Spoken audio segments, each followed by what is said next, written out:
Well, hello, everybody. Ow! Well, hello. Oh, my goodness.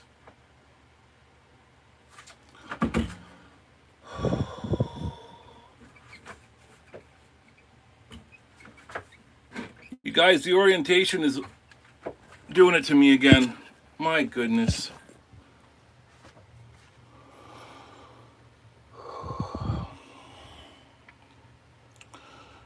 Hello, Perry.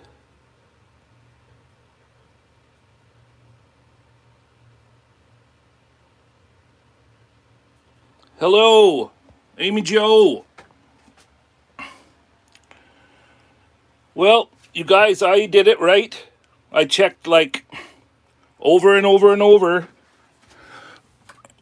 And I had my orientation set right, so I really don't know what's happening now. Should I dump this and try it again? I don't know. What do you guys think? I'm dumbfounded. I am dumbfounded.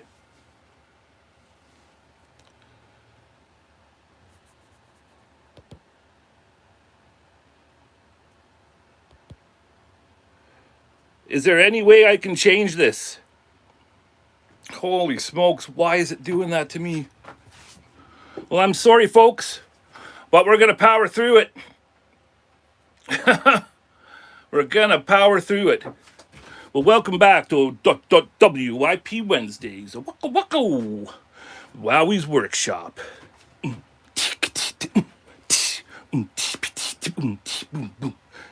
That's got to be the intro for now, guys, because I don't have my proper one. How are y'all doing? How are y'all doing? I'm going to move this. We're just going to go with it. I don't know why this orientation thing is fighting me so much. I don't know, but I'm not going to let it get me down. Not going to let it get me down. Hello, everybody. Mr. Pete, Amy Joe, Tim Plywood. Tim's here, one of our trusted moderators. Hello, Amy Joe. Thank you so much, sister, for being here. And, yeah, like I said, I cannot figure out why this orientation is fighting with me so much, but we're just going to go with it. I have a thing here that will be much better for while I'm carving, that I'll put the phone in. And we're just going to go with this. We're just going to go with this. So if the folks that weren't here last time, I started this. This is a lamp. Sorry, just one sec. This is going to be a lamp, a Candlestick Woodspirit. Is everybody getting settled in here? Oh, we got some new friends. Tim will keep the chat clean, brother. Yes. Yes, and if anybody else wants to be a moderator, just say so and I can make that happen. So, she's here. Bonjour. Bonjour. There's Plywood. Thank you, sir, for popping by. I know you said you're going to pop by and see what I had to offer, so I'm going to give you my best, sir. I'm going to give you my best. Thank you all for being here. Sophie's here, Tim's here, Grumpy's here, Plywood, Pete. Pretty crazy, Pete, that I did it to me again, eh? And I set it, too. I set it to horizontal. Well, that's just, you know what? That's just the universe trying to get me down, but it ain't going to happen, folks. So what are we doing today? Well, we got new burrs, and we got doobers, hanging with my goobers. That's you. We're going to have a grand old time. A good friend of mine hooked me up with a couple new fresh Dremel cutters. Pretty nice. Easier to follow, people. Okay, if you would like to do that. Poker.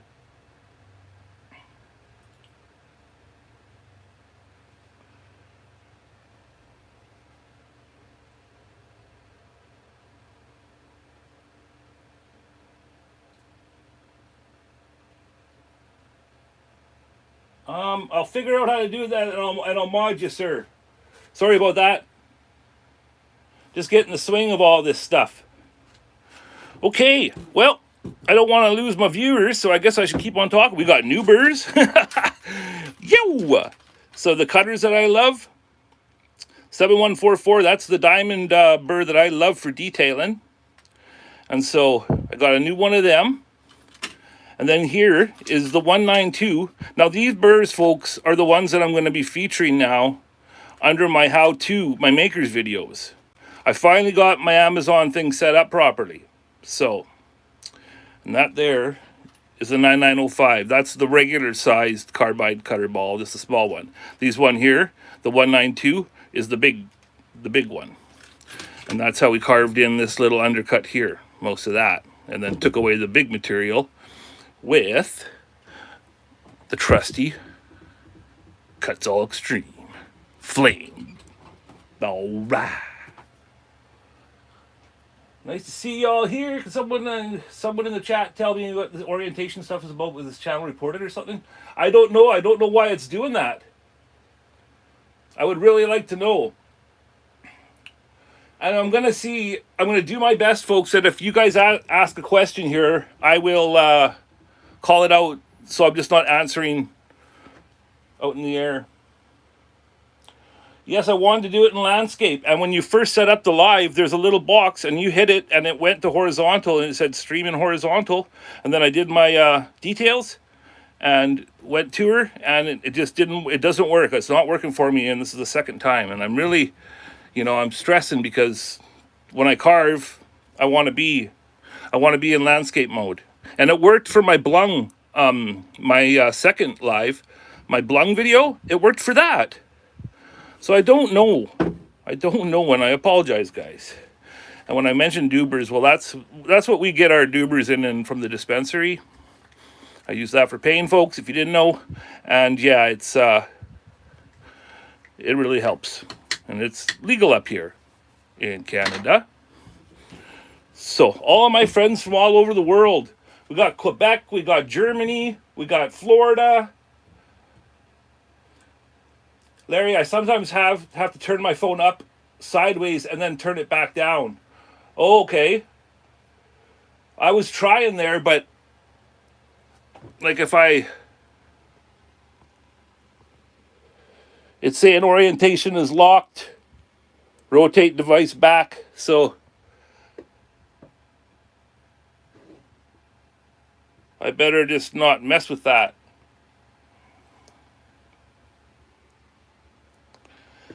Gosh darn, and now we're losing people because I'm messing around with the camera. So enough of that. Okay, Lords, this is for the sweat that's on my brow. This company here is a Canadian company that we've chosen to kind of support. They're out of Gastown, Vancouver. Gastown is the area. And yeah, Lords is cool stuff. They ship all worldwide, but if you guys see me in my cool jerseys and stuff, and I got, at Christmas time, I got 4 new armless, they're basketball jerseys are called, but 4 new ones, man, for when I'm outside in the hot, and I'm going to be looking slick Rick, man, I tell ya. Yeah, where is my brother? I didn't talk to him today. Somebody asked, where is Darren? Darren's my brother. Darren's the other half of Two Brothers, One Vision, folks. Yes, you can. Urban's Making says, I didn't know you could do it in landscape. Cool. Yes, you can. I just, gosh darn it, don't know why my phone is not allowing me to. And I've been told that once it's going, you can't go back unless you dump the live. Okay? You have to do it before you press record. Yes, I did do it. I did do it. Jordy actually, video screen, he recorded me how to do it. Like he did a screen video or something. I don't know how he did that, but he showed me, and yeah, he showed me. I did it today. Oh, I did all my breathing and my yoga. This is going to be flawless. And the universe went, meow, meow. I'm going to throw another one at you, wowie. Let's wipe that sweat. So, folks, today, yes, we're going to work more on this and talk more about that. And I'll set it up so you can see me carving a lot better than it was last time. And you just saw my back last time, and that was just BS. I apologize for that. I apologize. This will help me reach more people, though. Amy Jo has said, yes, I've heard that the vertical reaches more people. You have orientation locked on your pull-down tab on your phone. I checked that, and I don't have it locked, Grumpy. I don't. I just got to get a new phone, I think, because this is an 11, and I've been having some other little weird problems with it. So, back to it. I'm going to keep my eye on the live chat here, folks, but before we get into drawing this on and talking more about this, our new friend Plywood said he was going to tune in to see what I had to offer. And it got me thinking, you know, like, what does Wowie have to offer? New burrs. Woo-hoo. But no, seriously, I'm being serious here, because I want to give you guys my best. Heavy on the lemon, keep your honey runny. All right now. So, all my life I've drawn with pencil, and it's my love. It's my true love. Just gotta play with one day, you will figure it out. Yeah, one day I'll get her, Grumpy says. Just gotta play, and one day you'll figure it out. When Wowwy'z got skills. Thank you, Grumpy. So I've always drawn, and I've always loved, and it's strange how the universe works, but I've always loved wood spirits. This one here is called Missing You. And I actually did this after I started carving. And it's a lonely little swing. And the wood spirit is feeling it, right? So I have these skills. And so when I first started carving, you know, my brain always worked in these ways of different angles, different, you know, looking down and sideways and profiles and stuff. My brain was good with all of that kind of stuff, especially with the human face. I've always had a thing about drawing the human face. So that's just an example of a wood spirit. I bang that off, you know, in just a couple hours. When I just go away to that place where I go when I draw, it's kind of weird. But Spike's here. Spike, where were you? Thank you, Plywood. So that's a little bit about my... Plywood says, I love that. Thank you.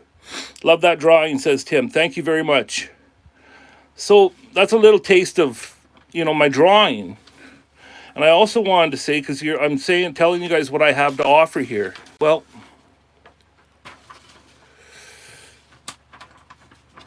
I do drawings for my family when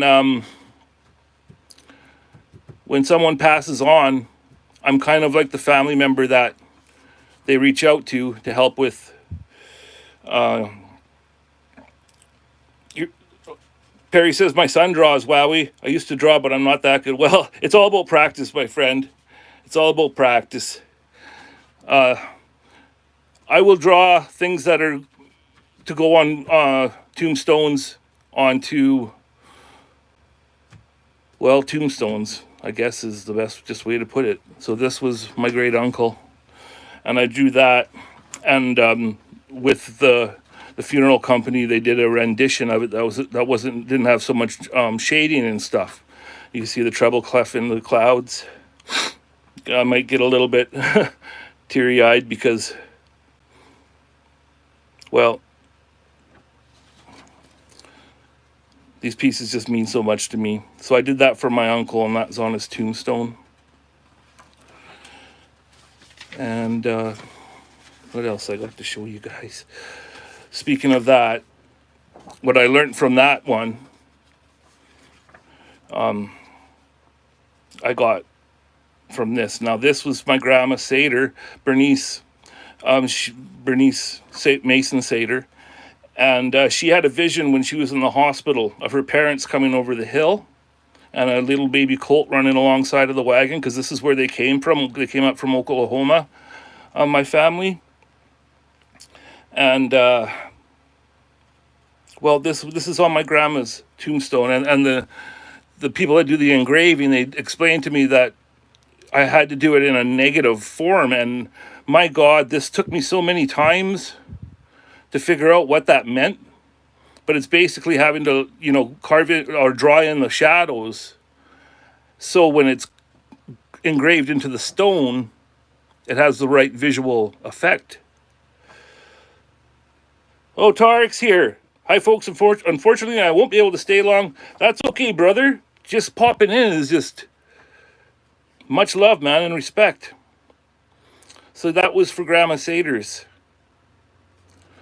So that's a little bit of what I have to offer. I offer that to my people.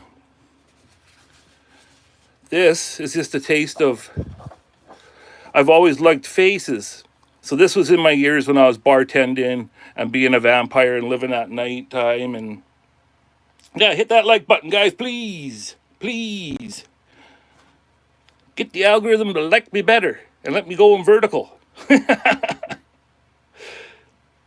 And it says in here, only if they really knew me and a heart. And you know why that is special, is because these are the years that I was Mr. Tough Bartender, worrying about my rep and how I look to other people, always being under the eyes of others, and on stage, right, being the bar manager and bouncer and all that crap. But inside, I've always been a tender guy. So that's what this was. Only if they really knew me. And I wanted to show that to you guys, because I'm living my life a lot different now. And when I preach much love, it isn't just a slogan, like a catchy thing that I'm using. It's a way of life. Much love is a way of life. And this, because I'm going through old portfolios, right? I lived with a friend named Lauren for a while, way up north in northern Alberta. And he had a little dog named Zorro. And I would sit there. I was living in this, oh, it was funny, man. I lived in this guy's shop, and I was his in-house drawer because he was an airbrush artist. And so he got me in there, let me live in his shop up in northern Alberta, and it was wintertime and like minus 45. But anyways, I'm locked in this shop, and I would just sit there and draw what's around me. Still life, I guess you would say. And that's Zorro, sleeping on the couch, and I just never finished it, and I was his favorite baby. But yeah, that's who Wowwy'z is. It's a little bit of what I got to offer Plywood. Hope you guys are enjoying this. Got both my accounts logged. You're an amazing guy, bro. Don't let anybody tell you different. If that was directed at me, Tim, I appreciate that. Nitish Arts 08 Pero. Hello, brother. I'm from Canada. Thank you for popping in. Much, much appreciated. Just showing a little bit of my drawings. Now this, guys, this is a strange story. Now,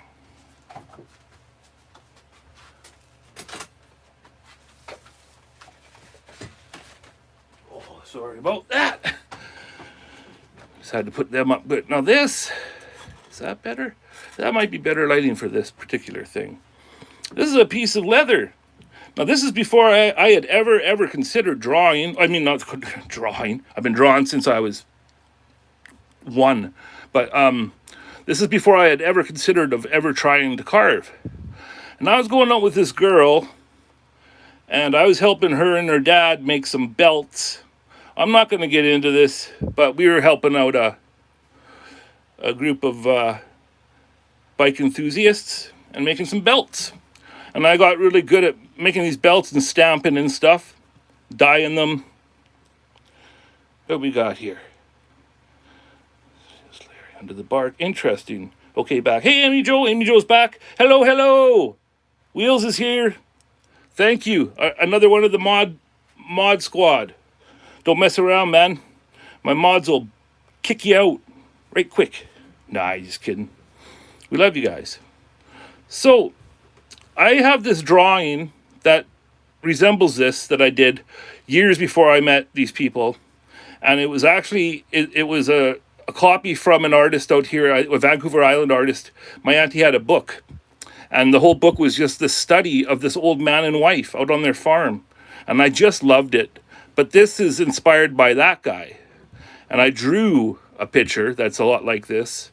And I've always had it. And people always just, oh, wow. So I used that and then I drew it on here. Now this is all done in the leathering tools. As you can, if you can see in there, eh? You can see some of it's deeper. So I had my first go at kind of a relief face years back. And I was drunk when I did it mostly. But it's kind of neat, eh? And it kind of shows you. It kind of shows you that you can draw something on and then just chase it in. Well, for all of us that carve, that's what carving's all about. But I just found that really, really funny. Like, I forgot about this, and I found it today, and I'm like, wow, man. It actually gave me a big boost of inspiration because I have a David Lynch photo that I'd really like to try and carve. David Lynch passed away, so that's neat, eh?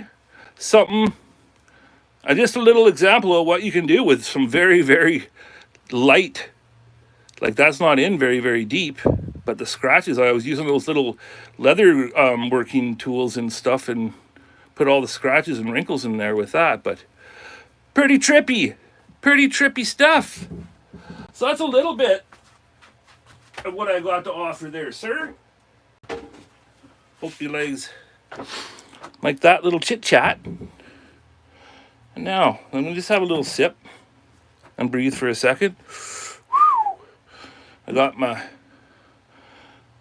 herbal tobacco ready, but I don't want to smoke that and have that fall in there. And we're going to burn this baby down, right down to the ground. And we don't want to do that. Don't say that, Larry. Don't say things, folks, that you don't mean or don't want to happen, because I'm learning more and more that the laws of attraction, the universe don't care. The universe listens, and it don't know if you're making fun or not. So if you say, oh, I'm so stupid, or I'm this, or I'm that, or I'm never going to do this, or I'm never going to do that, the universe will find ways to make that so. So you got to be very, very, very careful of what you say. And if anything, every day, say great things. Say you're going to have one heck of a day. People are going to be so good to you. I'm going to be so good to people. Yep, smoked my joint, Tim. No need to do that. Mine's almost gone.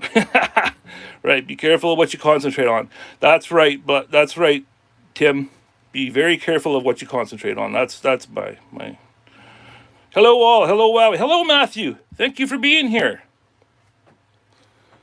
This is Quad Burger. LOL, crazy name for this one.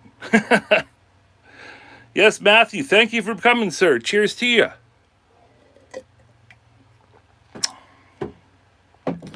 Whew. Lemon and honey. Keeping it runny. So I'm going to cut into these guys, and we're going to get looking at this again. We're going to get looking at this again. So, actually, you know what? Very gingerly. Pop this out. We are going to go right here.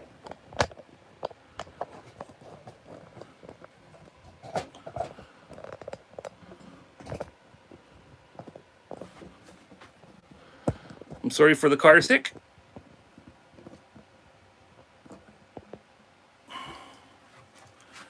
Hey, how's that looking, guys? Is that all right?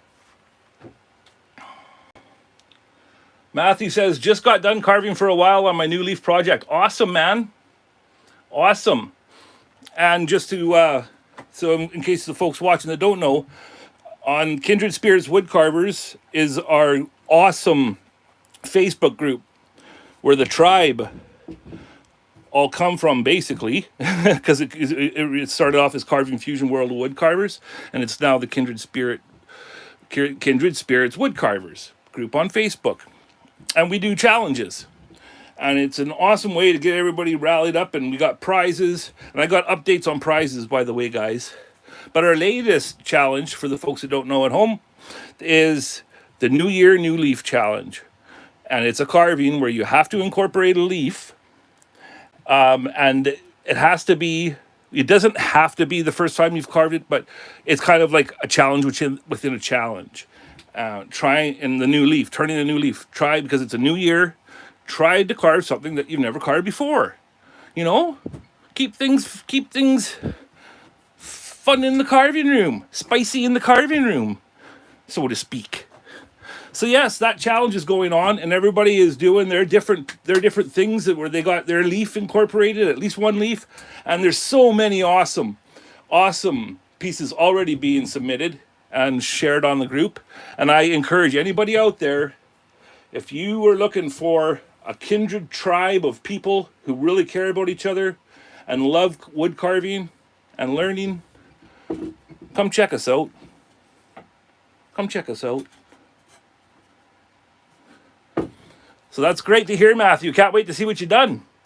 I'm almost finishing my project for the New Leaf Challenge. Says so. Awesome. Awesome. Amy Joe's, I've seen it, and he is so cool. He is so cool, Amy Joe. I love that little critter. I don't know. Well, yeah, she shared it on he's not a fart, though. He's the cutest little guy, Amy Joe. Yes. Hello, folks. Yep, Peter, Matthew. Amy smashing it out. Amy is an inspiration. You're welcome, sister. You deserve it, she says. Oh, thank you, brother, she says. Until it's gone. Yes, Wheels. Maud, yet to start mine. Oh, my goodness, brother. Well, you'll get her done. I know you will, man. You were just taking a little break. Nothing wrong with that. So, let's talk about this bad boy for a little bit.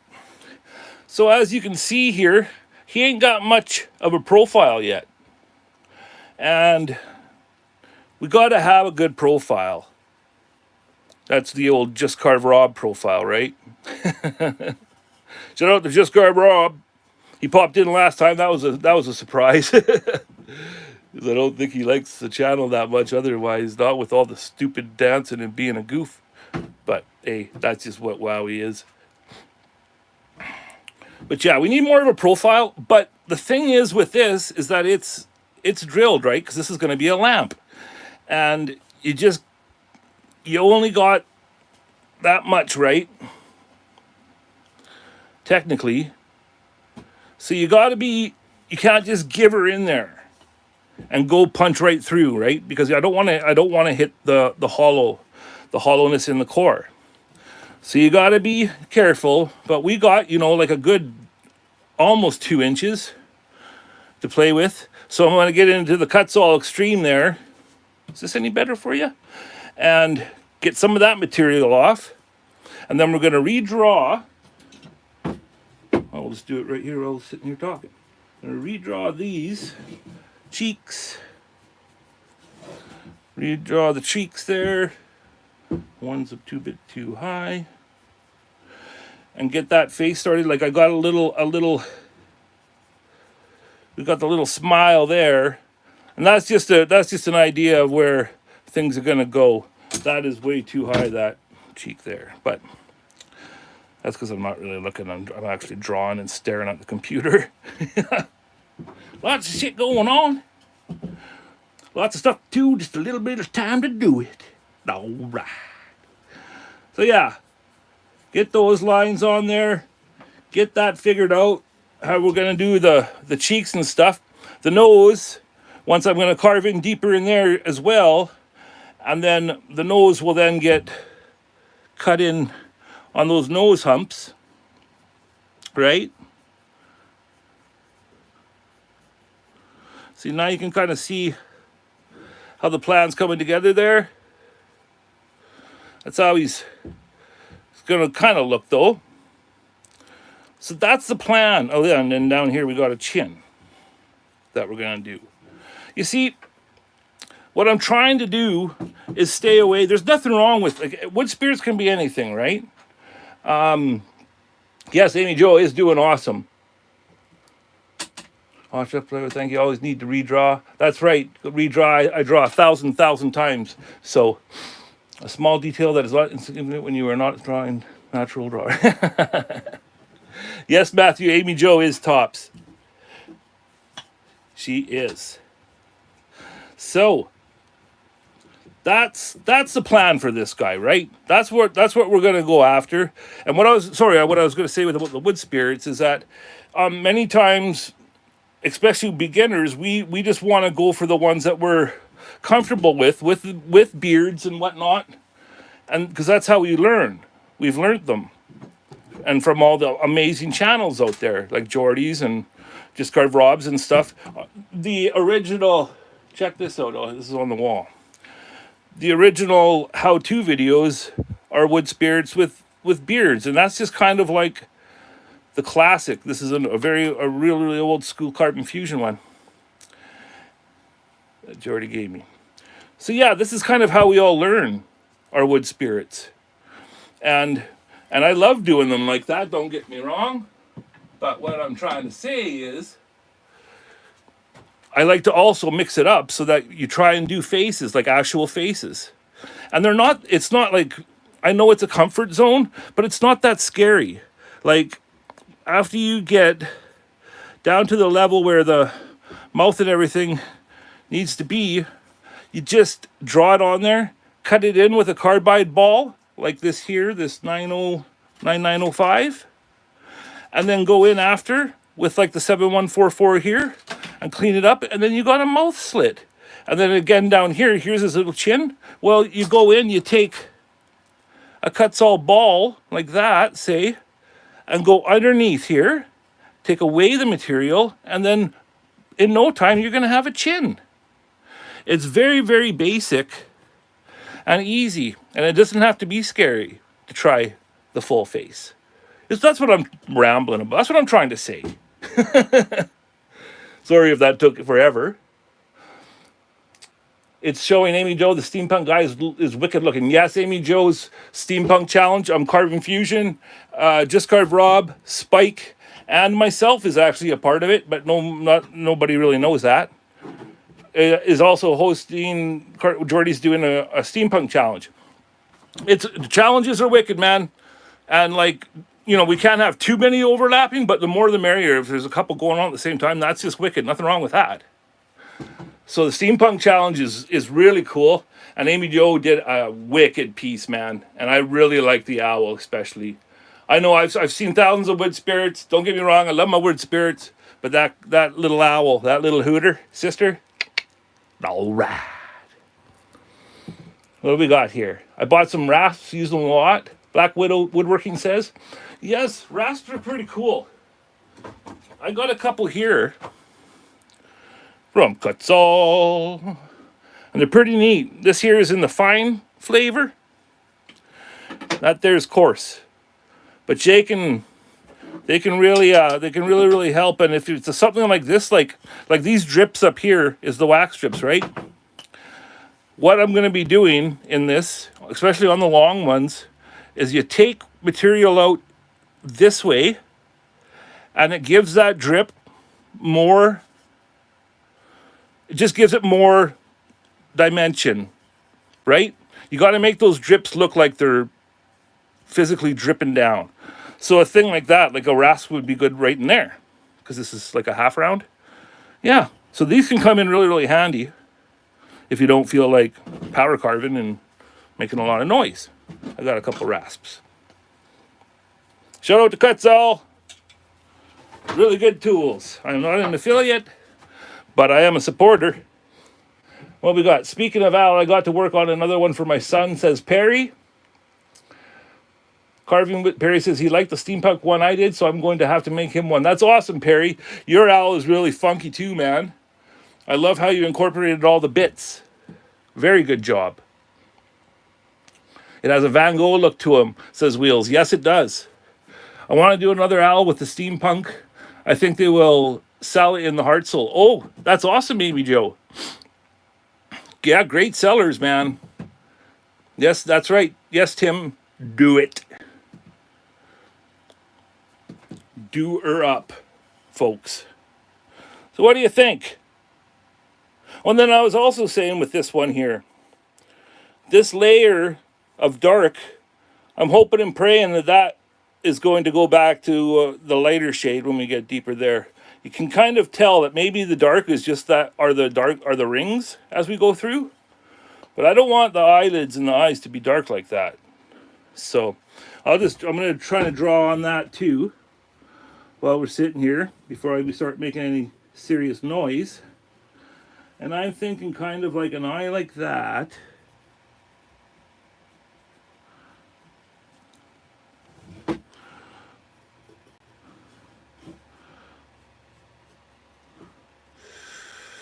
Excuse my deep breathing into the phone. But I'm thinking something like that, but closed lids. And for any of the beginners out there, if eyes intimidate you, this is a great way to start. You carve out the mound first, and then you cut the slit in, and then you undercut the bottom lid in a little bit further than the top. And you do that so that it just plays with the depth a little bit, and those little tricks. So again, first you carve out the mound. Just go around the pencil line. Next, you carve the slit. And then third, you go in with like a cuts all fine taper, like this. And then you just take away a little bit of that bottom lid, just so it's a little bit farther in than the top one. And then it does a little tiny bit of shadow play. It's just a little tiny touch, but when all of these things start adding up, and it really makes a difference in the finished piece. That's just a little eye tip. And eyes don't have to be scary, guys.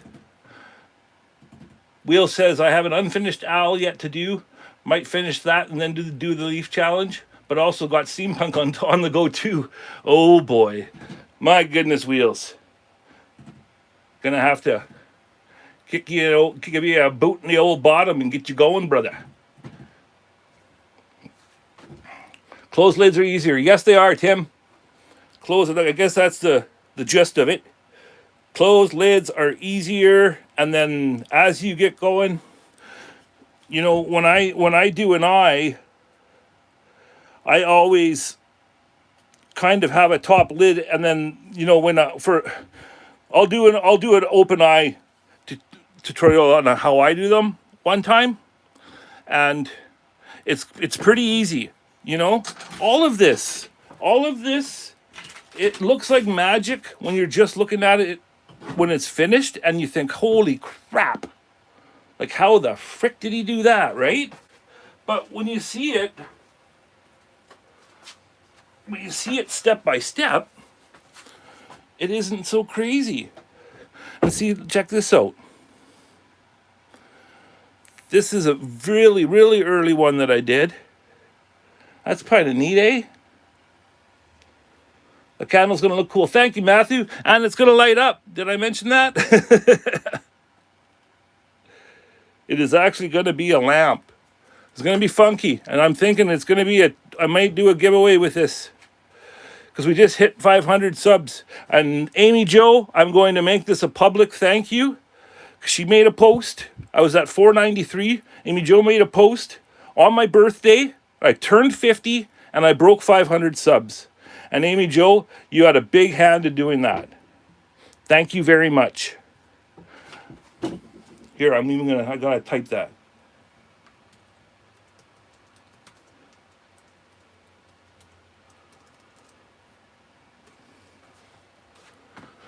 It wasn't me, brother. You are amazing. She says, well, it was you. But I guess we could say we did it together. So back to this, folks. Sorry. That's a face I did really, really early on. One of my very first female faces. And you see, like, I could still go back in and do the eyes, but all I did was, you know, make the eye mounds like I just said, and then heavy on the bottom, and they look like that their eyes are closed, they're sleeping or whatever, right? So that's a really easy way to do it. But yeah, this is Stu. I could go back and I'd like to finish, like, fix her lips. But that's a wand. And on the end of that, I'm going to electroform a crystal coming out. An electroform is coming, folks. The electroforming is coming. And my goodness, man, you guys are all going to be freaking addicted by the time I'm done showing you. And it can get a little bit expensive setting up, but once you're doing it, and you know that it's another thing that looks like magic and looks like how the heck did they do that? But when you learn, it's like, huh, I can do this. Oh, and one more thing I forgot I wanted to show you guys. Looky here. This is a WIP. This is a piece of driftwood, guys. And that, my friends, is Mother Nature's boot. Can you see that?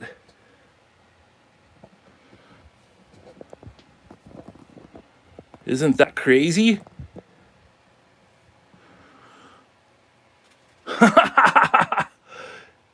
Now that is a piece of driftwood, guys. And it's a boot. It's a frickin' boot, man. So what we're doing is, and I found this on the side of the road in Sydney, and it was so weird. What they did, this hole here was just a copper pipe that came out, or was it here? Yeah, it was right here. It was a copper pipe that came out and a light socket. And they called it a lamp that way. Nothing in here.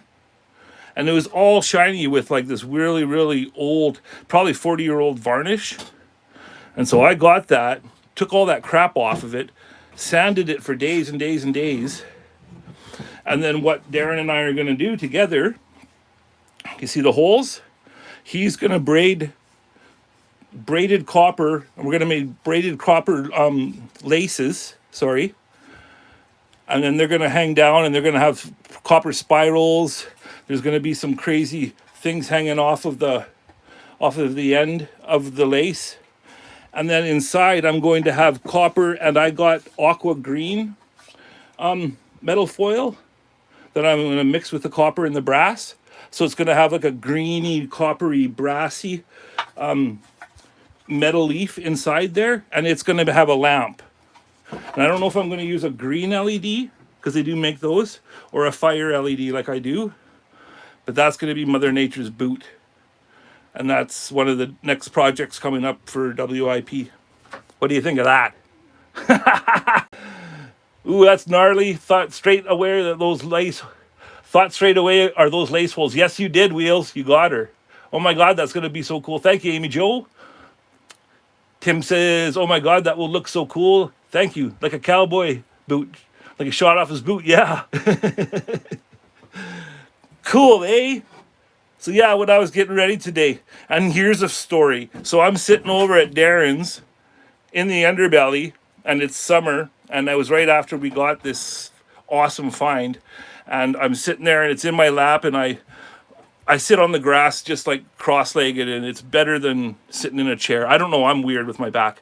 Anyways, so I'm sitting there, and I'm sanding, and I'm so happy, and it was kind of like leaning like this in my lap, and I'm sanding.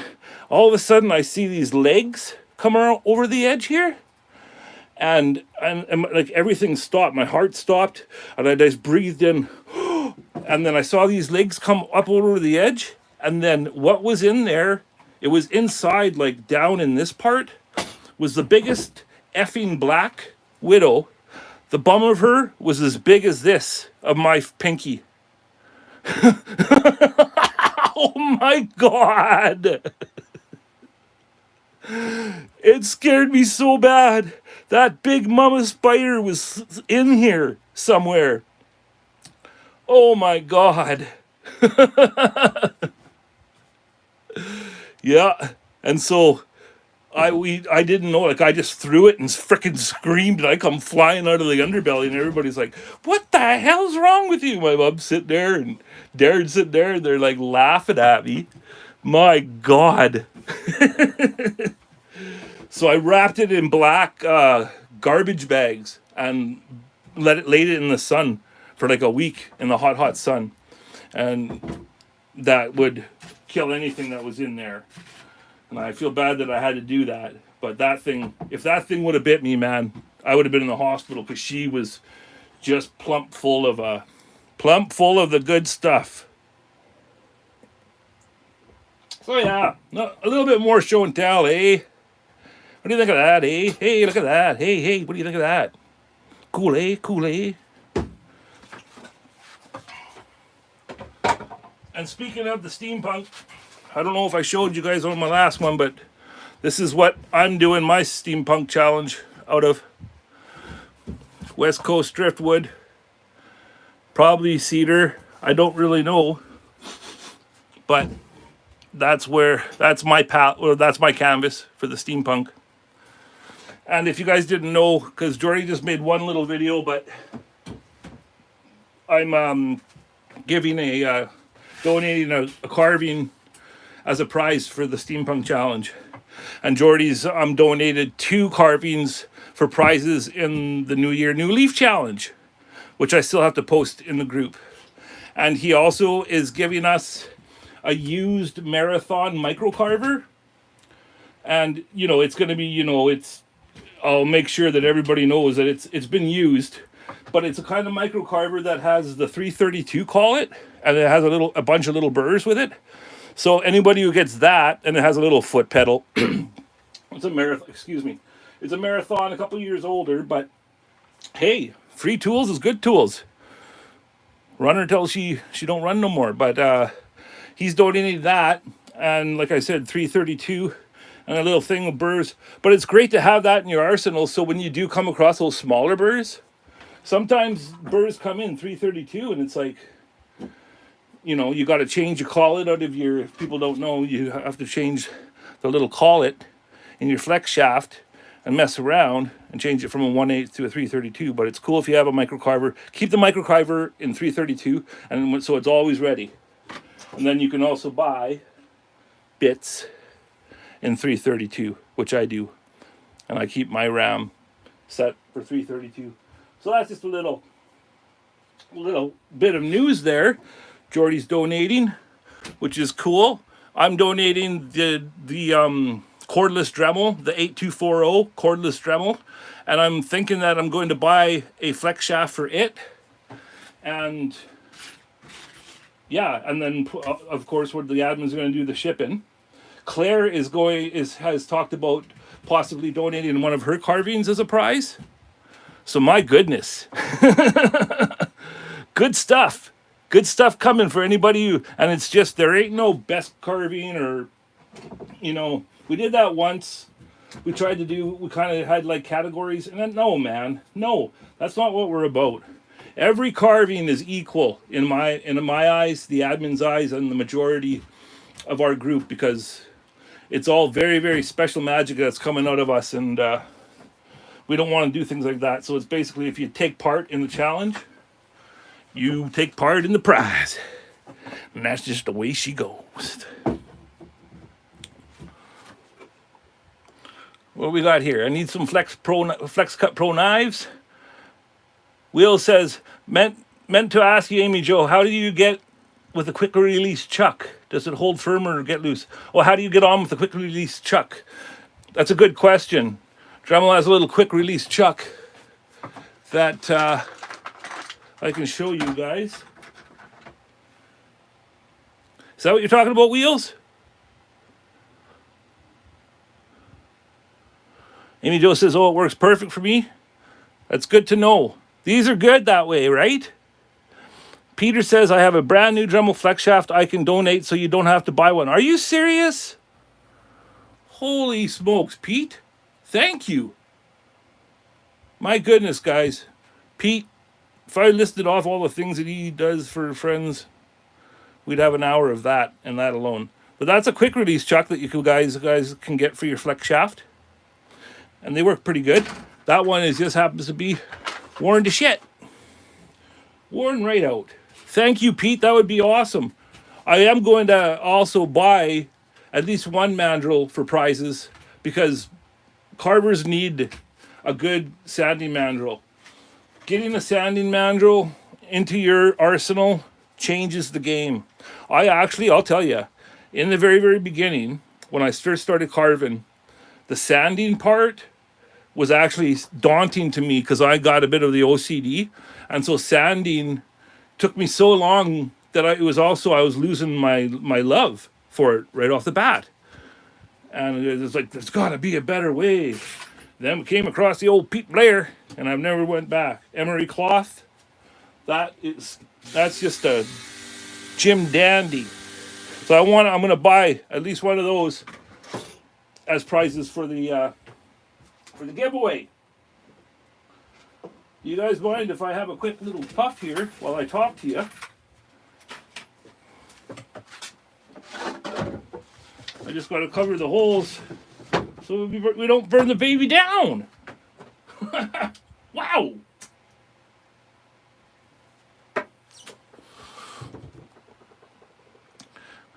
Black Widow says, I still need to grab one of those from Pete. Yes, you do.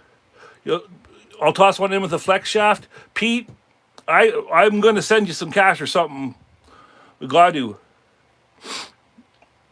Are you out, Tarek? Thank you for coming, brother.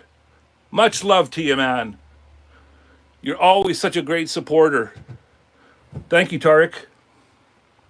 Yes, Matthew, have a puff too. Everybody have a little puff here. Have a little break. So I might do a little carving.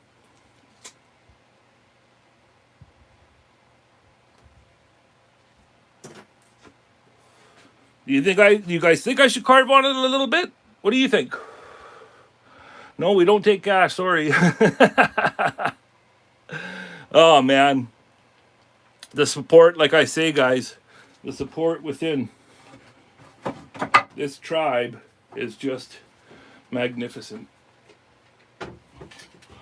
LaRue's in the house. Everybody say hi to LaRue. Standing strong, bringing the music to our channel.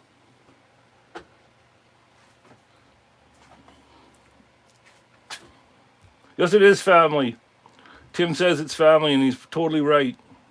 Definitely carve. Okay, cool. Thank you, Matthew. I will do a little carving. I really want to get some of this. I might just bang those cheek lines in right off the bat, and then take a whole bunch down away from down here, and then redraw, recoup, and see how we're doing. You know, I got a Fordham sitting here. While I'm talking, I'm going to change this out. This is some cheap thing I got. It comes with a bunch of rolls. My friend Josh gave that to me. And I was just trying that out. Well, I didn't even try it out, but I just wanted to see if it would fit in the 44T hand chuck, and it does. But I think that was made for to go in a hand drill chuck.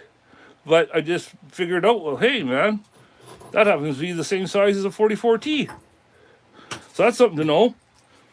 You know, keep in mind, if something is sold to fit in a drill, and you got a Fordham 44T, it'll fit in there too. So what am I blabbering about here?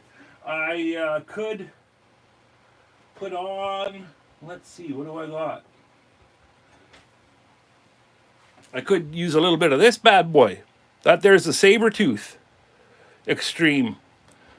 And see, that is the 1/4 shaft. And so that's the bigger, these are the bigger step. This is when you step up and you really take a frickin' run at your arm. Is Amy Jo going? Running out of signal. Much love, sister. Thank you so much for being here. I really, really appreciate you. You're such a great supporter. And we support you back. Keep shining, sister. Perry asks, oh, Pete, do you still sell those mandrels? Matthew says, I got one in my die grinder. Love it. Yes. They're wicked, eh? Hoggers. And I found out with this one, and this is just carving chat, that the pokies are all in line.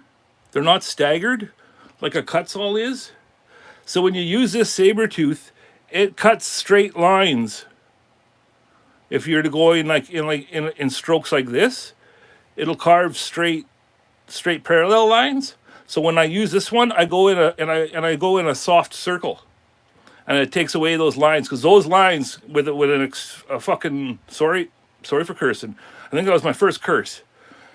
They'll take you forever to sand, and like I said, I'm a bit of a sanding weirdo, and so that can be like, if I do something like that to myself, I'm standing here grunting and sanding for 3 hours.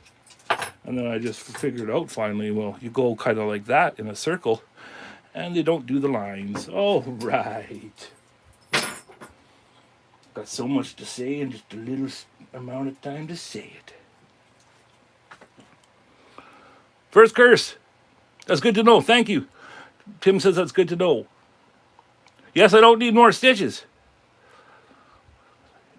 Oh, Peter says, yes, I still have the mandrels, some, but don't push them as I hate making them.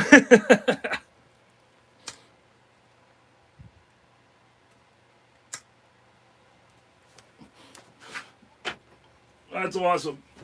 Well, I don't know, when Jordy and Pete used to be like promoting them on that channel, Pete probably had to make 10,000s of the frickin' things. So I don't blame him. Okay, I'm putting that out.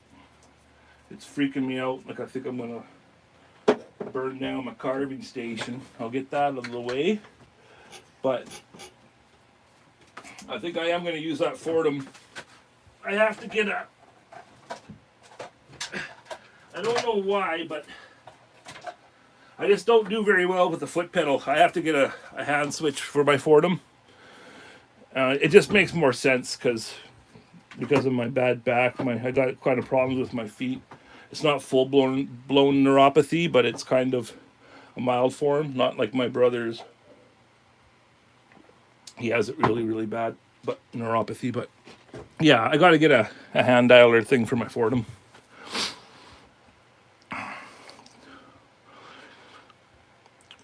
Pete, you better ask for 2. Okay, but I won't ask for 1. Oh no, I only make them for carvers and would be happy for you to have one. That's great of you, Pete. Perry, it like I said, changes the game. Hello, John. Thank you for coming by. Welcome. We're just rambling and jambling, going on an hour. Haven't had huge numbers today, but hey, I just love being here and talking with you guys. If you just got here, John, we're just catching up, working on a lantern here. It's great to finally show up. It's great to have you, sir. It is great to have you. I truly and deeply appreciate each and every one of you folks. There is no YouTube without you. And I say it in every video. Literally, figuratively, darn tootinally. Oh! Before we start making screaming sounds, there she is. Now, I don't know if you guys saw before, but before, this was all smooth. All of these were just the beginning of being cut in, but there was no shadow. And so it was just more of a relief. And it just wasn't working for me. So I went back and I just took out a whole bunch of material in here. Damn near burned out my Dremel 3000. It's not the strongest Dremel anyways, but it's just one that I was given. So, but back to this, I went in and just went for carve deeper. You see? And now it's giving me the shadow play that I'm liking. Kevin, how you doing, Kevin? Which Kevin do we got here? I'm whittling a boat. Laugh out loud, I grabbed a piece of from my balsa wood, found out it floats in the water. Yeah, balsa wood is great for floating. That's great. How do I order some, Pete? Okay, you guys are talking about that. Cool, I'll just keep rambling. But yeah, this is my New Year, New Leaf project. First time I've ever carved a snail. And I got a leaf. I got 1, 2, 3, 4, 5 leaves. And that's a snail. And that's for baby Ivy, our great friend's new baby. And this is for their nursery.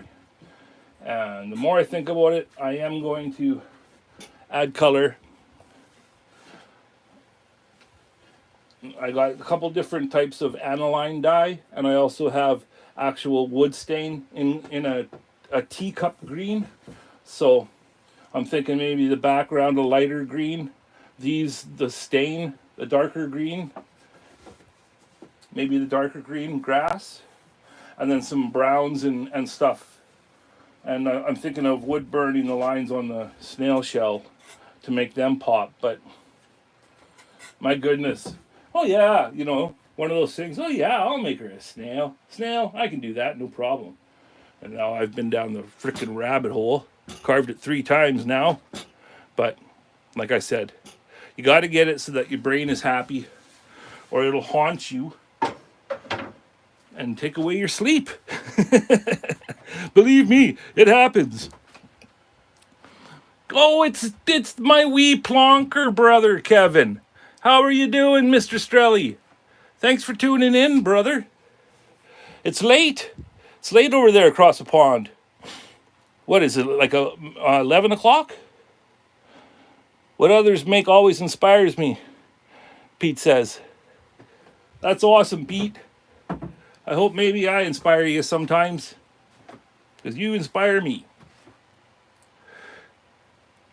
And I was saying, Pete, I wish I was a wood turner, so I would wood turn a little base, and then leave it kind of thick, and then carve a little.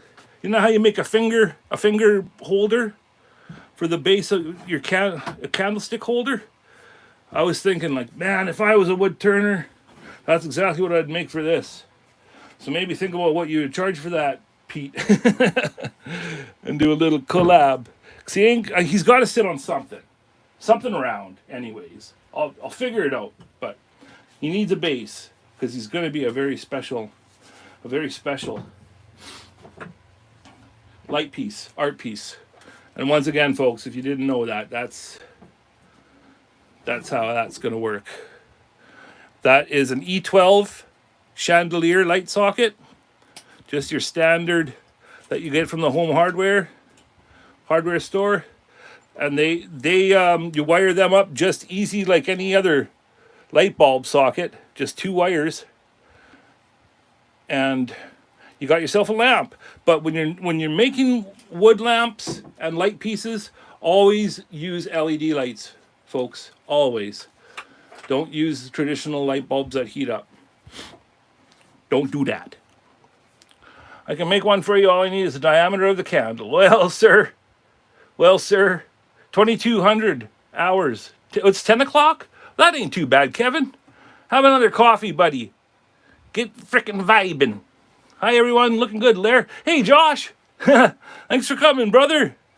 13 people, 15 likes. Please, guys, hit the likes. Algorithm needs to like me. 14 people. Whew. Yes, Josh is my great friend from the island, guys. My brother from another mother. A great guy. He is a master painter, like house painting, that kind of painting. He is the man, and he helps us with all of our projects. Painted my newly renovated bathroom when that happened, and it's still just perfect. Yep, Josh is the man. Hey, there's Matt Carves. Hello, sir. Thank you for coming, Matt. That sure means a lot when you. I know it's what is it, 5 a.m. or something over there in New Zealand. I believe you're not on Australia. You're New Zealand. Is that correct, Matt? Yes, Black Widow Woodworking says I'm a taper. So yes, taper, meet painter. I like you. Isn't that enough? Plywood says, I do appreciate it, Plywood. I hope you like what I have to offer. 11 a.m. in the morning. Oh, yeah, and you're in New Zealand. That is so cool. 11 a.m., so that's not bad. So you're 4 hours behind me. And then my UK friends are 7 hours ahead. I know the folks in, see, this is why I'm trying to figure out the right time, right? And then the folks in the US down south, like Tim and Grumpy in Florida, I think is 3 hours ahead of me. Is it 6 o'clock down there, guys? Hey, Grumpy, what time is it? Oh, yes, 11 a.m., but you're 11 a.m. tomorrow, Matt. That's right. That's when I went to, I'll tell you guys my story of when I tried to go to Australia. They stopped me at the border and said, nope. Okay, it's 6 o'clock Eastern. Okay. See, that's a good time slot to be in. But Claire, it's, I think, 11 then in France. And it's been hard for Claire. See, that's why I chose the 2 o'clock, was specifically so my friends across the pond could tune in. And then still be able to get my friends down south. And may I say, too, all this political crap, I ain't taking, you guys are my family. I don't care what any political, what some guy might put a tariff on this or a tariff on that. I ain't falling for all that crap. You guys are my family. So you're not going to hear any of that crap out of my mouth. No more division. Hey, Mark's here. And Mark's from New Zealand as well, if I'm correct. It's fun in the future.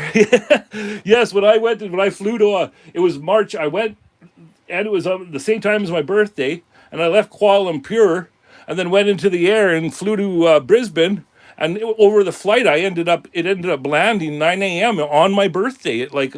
I flew into my birthday, into the future. It was crazy. But I got drunk on the plane. I was with an Aussie that I used to live with, Mick. And he was taking me back, and I was going to go live with him in Australia for a while. And we just got loaded in Kuala Lumpur. Almost got thrown in jail, but that's another story. And then we flew to Brisbane, and 9 a.m., Brisbane Airport, these drunk idiots, no. They took Mick, kicked him in there, because he was already on this deportation. He stayed in Canada too long. They kicked him in there, put me into a room, went through everything, found a whole bunch of reasons not to let me into the country, and then they sent me home. And that's how I had my birthday in Australia. The good part is that I can find free wood everywhere, so any tariffs don't affect that. That's good, John. Yes, it is. We're going to get around it. You know, this particular president thinks that this is the best thing for his people. Hey, let them do what they got to do. This is going to get worked out. I'm not letting it affect anything, and especially the tribe, the love for the tribe. I'm not playing those games, man. I don't play the division games. Yes, Matt, first in the world to see the new year come in. That's right. You guys get it first. That's pretty special. It's an amazing, I wish I could have got into Australia. I really do. But they needed something to do that morning at 9 a.m. on that March 7th. And it was me. And they were like, no way, kid. We don't need you. And the whole plan was that I was going to work at Mick's mom had this hotel, and I'm Mr. Bartender, so she was going to hire me there, and I was going to apply for my work visa there. But I found out later that you can't do it that way. And Australia is one of the countries that you can't apply for the work visa while you're in the country. So I had resumes and shit in my luggage. I was going to stay for at least a year. And so the fact that I had resumes, that was the main part that why they said, no, you're here on a vacation visa and you have the intent to work. Get out of here. So yeah, that was crazy. Sorry about that, guys. Just thought I'd give you a little backstory. So, thank you. Thank you, Matt. I really, really appreciate you being here. You're a huge inspiration for Wowwy'z Workshop, your channel. And if you guys don't know, Matt Carves is the channel. He's a great teacher and a really, really good artist. So yeah, I will. I don't think I'll see how loud it is, guys. But I'm going to take some of that material down. Well, first I will cut. I'm getting ahead of myself here. Before I do anything, I'm cutting this open without cutting my hands. Yeah, this is a little trick too. If you just cut that part of these packages right there, then you can dump the one out that you need to use. Keep the other one in the pack. Just like that. If you wanna. Do you wanna?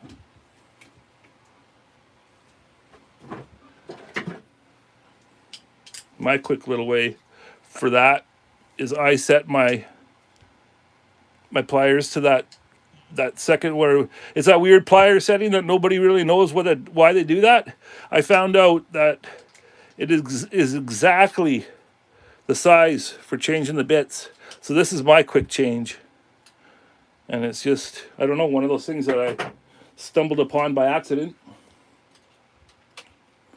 And it's way easier to handle than those little rinky-dinky Dremel ones. Dremel wrenches. Like that. Don't got time for that.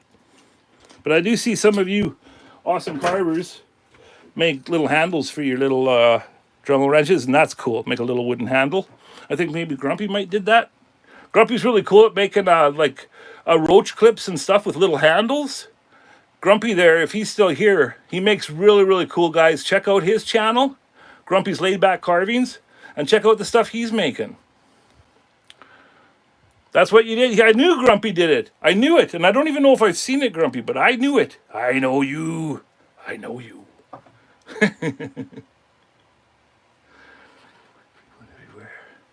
So, folks, if that's cool with you, I'm going to cut in these two cheek lines and then take away some material and at least get a little bit of carving going in here.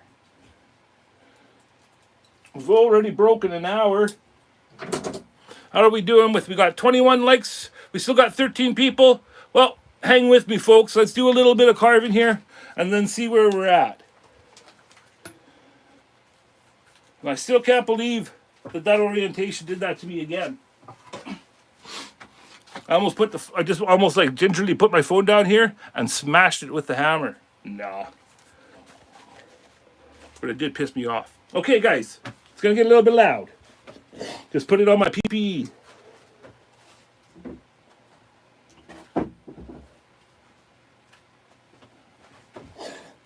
Talk amongst yourselves.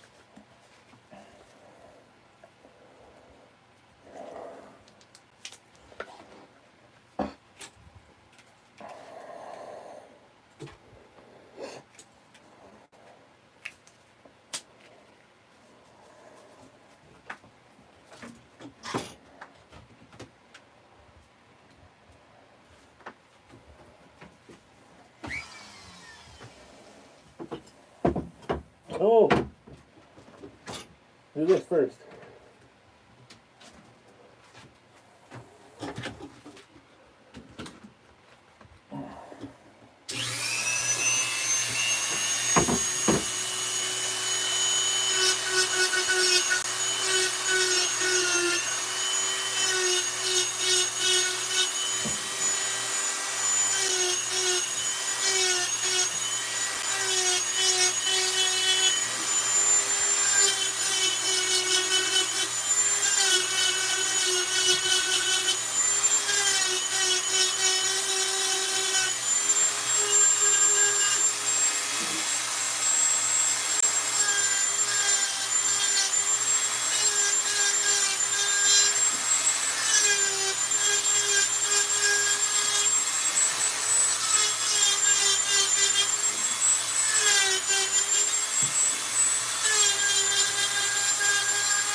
Alrighty.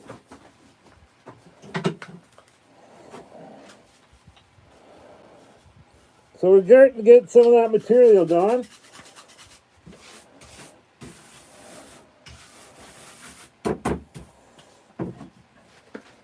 I'm not turning on the dust collector because it is way too loud for you guys. So started to get some of that material gone. Now I'm just going to switch over to a Kutzall flame, get in there a little bit tighter.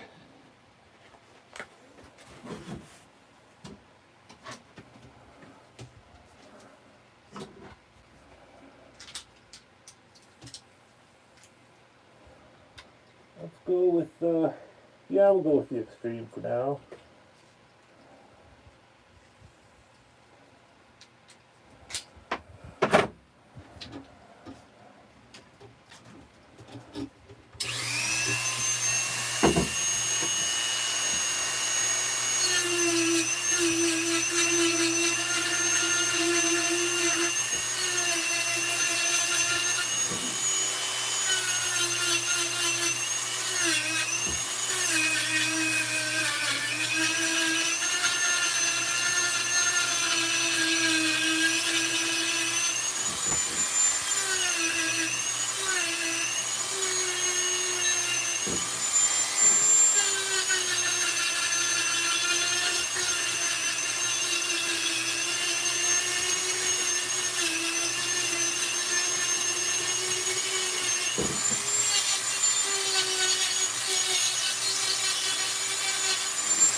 My goodness.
Cedary.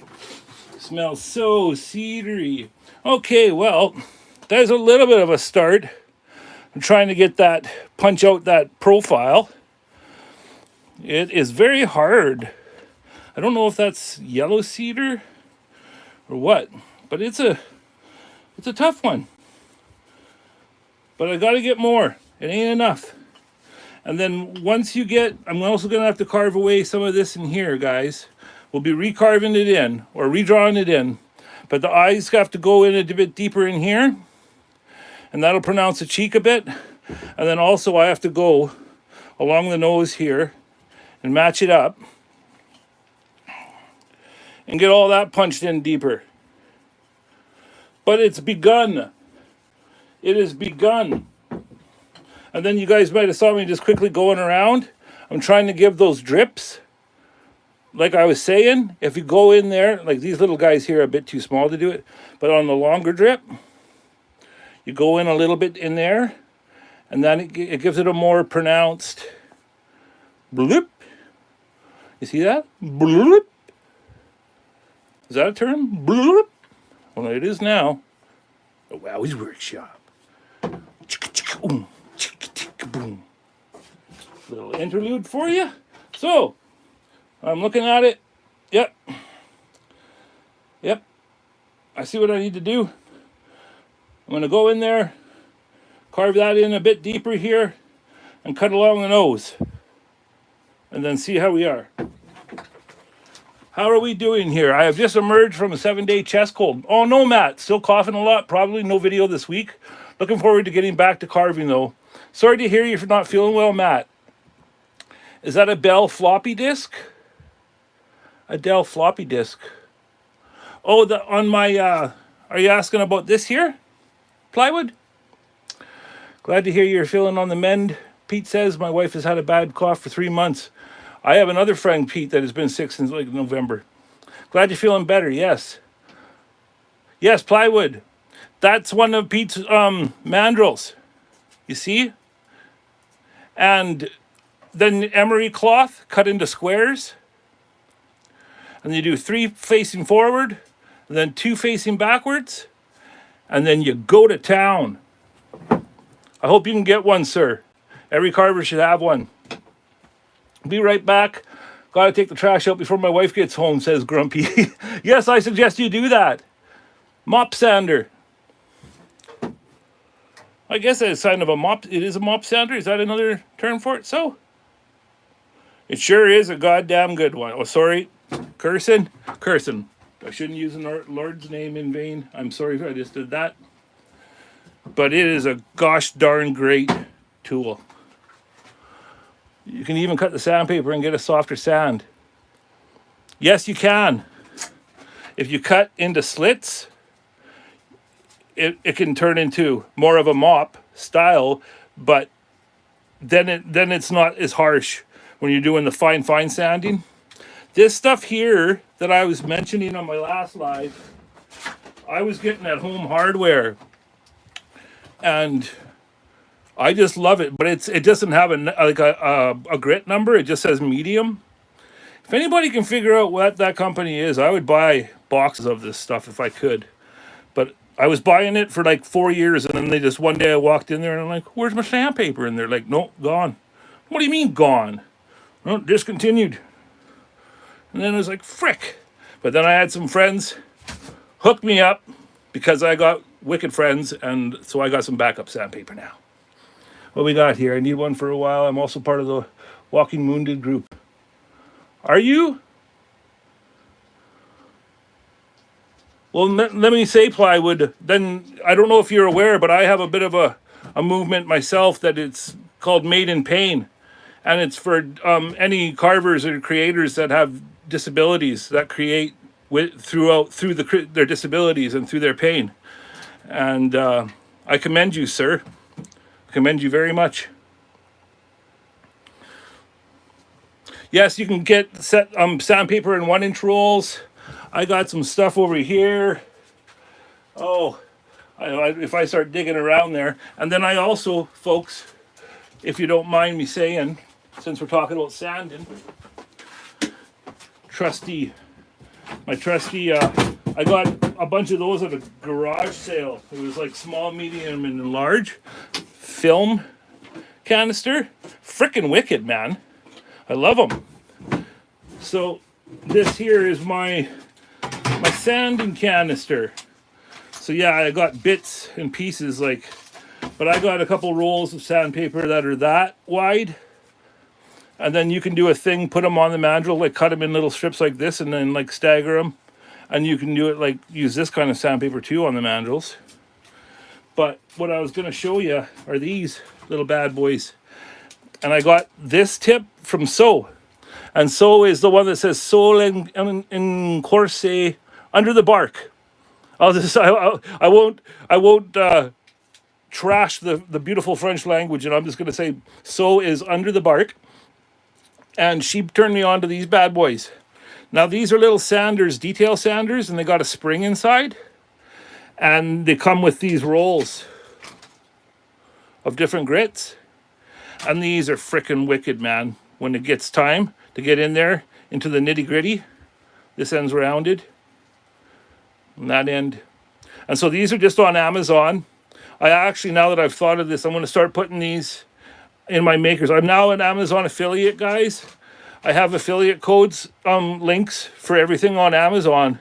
So if anybody out there is going to buy a big purchase, please, if you don't mind, if you tell me what you're going to buy, I'll send you a link that's attached to my number. And then I get a little tiny cut. Yeah, we're just starting. And we're only doing it for, I don't know if I'll ever get there. I have to have 3 sales from my links within 180 days, but we chose the option where they give you gift cards. So if you make enough for a $10 gift card from your little sales off of your YouTube videos, well, we're just gonna try and better our lives by it. So please like and subscribe. I'm trying to make our life better with this channel and help out with the bills, and it would really, really mean a lot to me if you guys could help me do that. But anyways, that is my sanding canister. Oh, we got a white eraser in there, a couple little bits of wood that I didn't want to throw away because they came off of a special thing that I'm making, so I don't want to throw the bit away. But actually, that's some nice cedar that I'm going to burn and smudge with. Yes, I smudge. And yes, I meditate. I do yoga. I'm the kind of person that, you know what? People have this weird attitude. It's like, oh yeah, you see people from a different country and a different heritage and a different religion do certain things. And the kind of weird mentality is, oh, that's for them. Oh, those monks that meditate and do ohms, that's for the guys in Nepal. Ha ha. I wonder what they're doing. Like, not me, man. If I see something, I'm like, I got to try that. There's a reason they've been doing that for thousands of years. And so me, I'm an omnist, number one. That's a religion where you take the best of every religion and the things that you know in your heart are right, and you use them as parts of your religion. So basically, I'm a multi-religion kind of guy. I take the best parts of each religion and I live by those things, and that's called an omnist. And then when it comes to practices, I do it all. I do TAT. I do tapping on my face and around my cheeks and stuff. You can find all this on YouTube. I do Tai Chi stuff where you hit certain. You go through your body, your armpits, your arms clapping. You do these different Tai Chi things in the morning to get your chi going. I do it all because why not? Like, why not try? And if the thing doesn't work for you, move along. But no, man, anything that I can find that's on the lines of, self-help, that's free, that you just do by yourself at home, right? Try it all. Because my God, even just breathing in through your nose and out through your mouth, begin that practice, it can change your freaking life. We're supposed to breathe in through our noses to get all of the benefits of what's in air. And that's an ancient thing. Anyways, oh, did I lose my watchers? No, we still got 15. Thanks for listening to that. Sander sticks. Yeah, sander sticks, detail sanders they were called. Sorry, John. If you type in detail sanders, you should be able to have them come up. Could you put a picture? Larry, could you put a picture? Sorry. Oh, of the sander? Sure.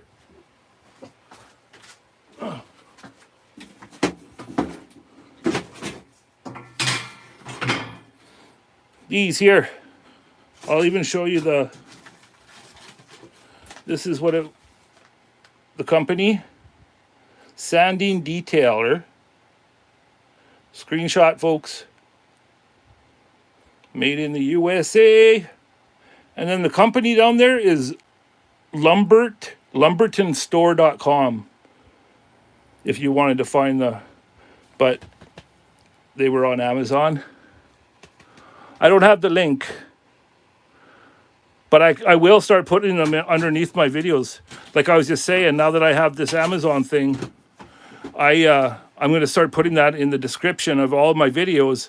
So the things that I use in there will be down there for you guys. And that just makes it, especially for the learners, man, it makes it easier. And like Jordy says, in the beginning, he didn't have any of those videos. He had to learn the hard way. But we have these videos to learn from each other. And thanks to Carving Fusion and other channels. But yes, all of these wonderful channels, we share all of our little tips and tricks. And man, does it ever make learning so much better and so much more fun when you have a tribe to all learn from. It's wicked. I just love it. Cat's here. Hello, everyone. Finally was able to make one of Wowwy'z. Happy I finally was notified of your live, Wowie. Oh, thank you. I don't know how to notify beforehand. Yes, 100% breathwork works wonders, Cat says. It does. It does, man. I try everything. It's like, hey, psst, did you hear about, breathe in for a 4 count through your nose and breathe out for a 6 count. Do that for a minute and tell me how you feel. Like literally, like breathe in through your nose in a 4 count, and then out for a 6 count.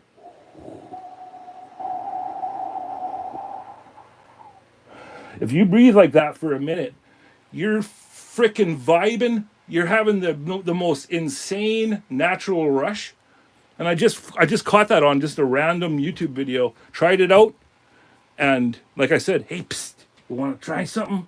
Here, come here, see what I got.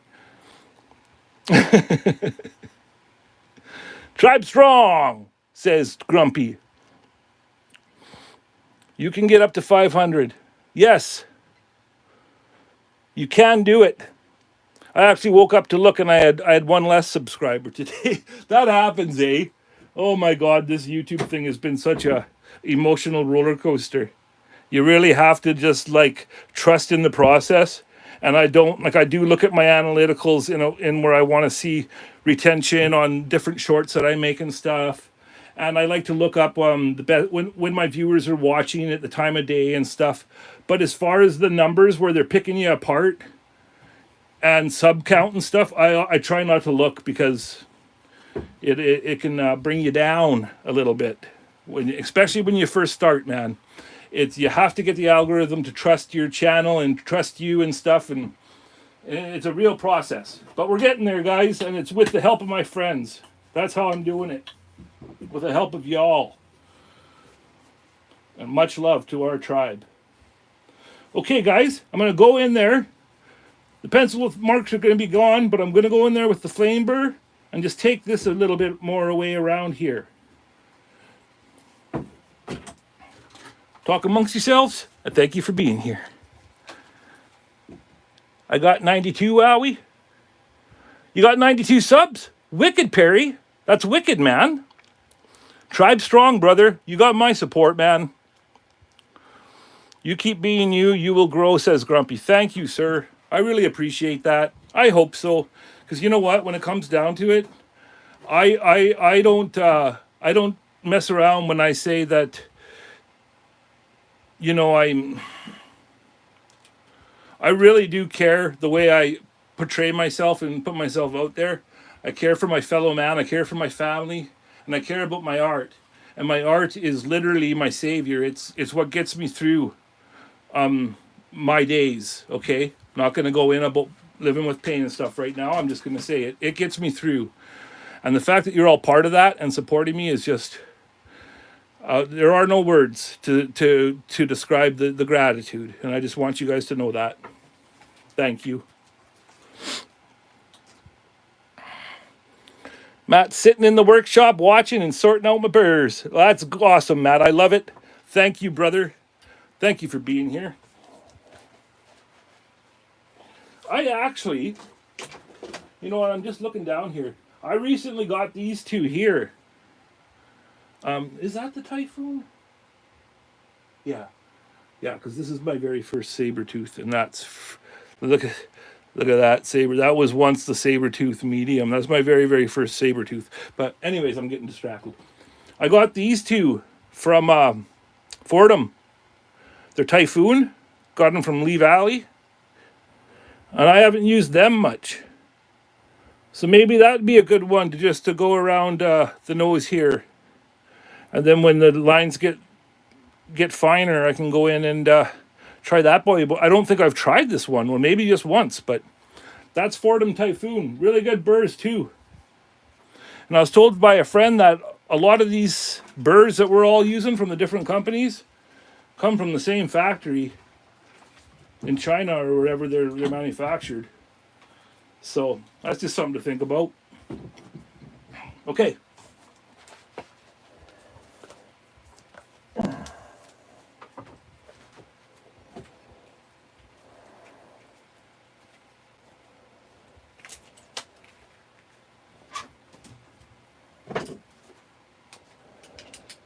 Quick change. In the double. Bing, bing, bing, bing, ding, ding. All right.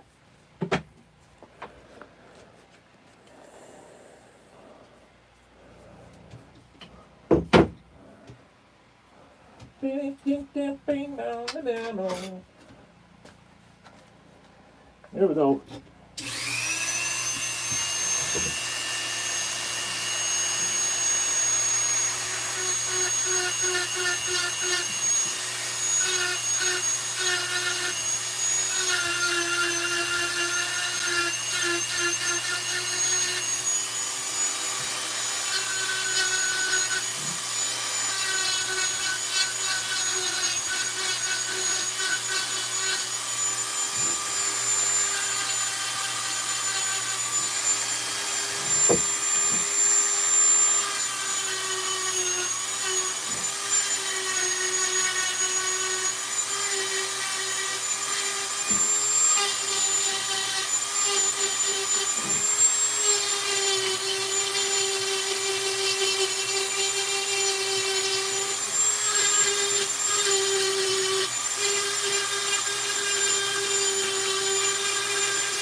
Doodle-doo. Do-do-do.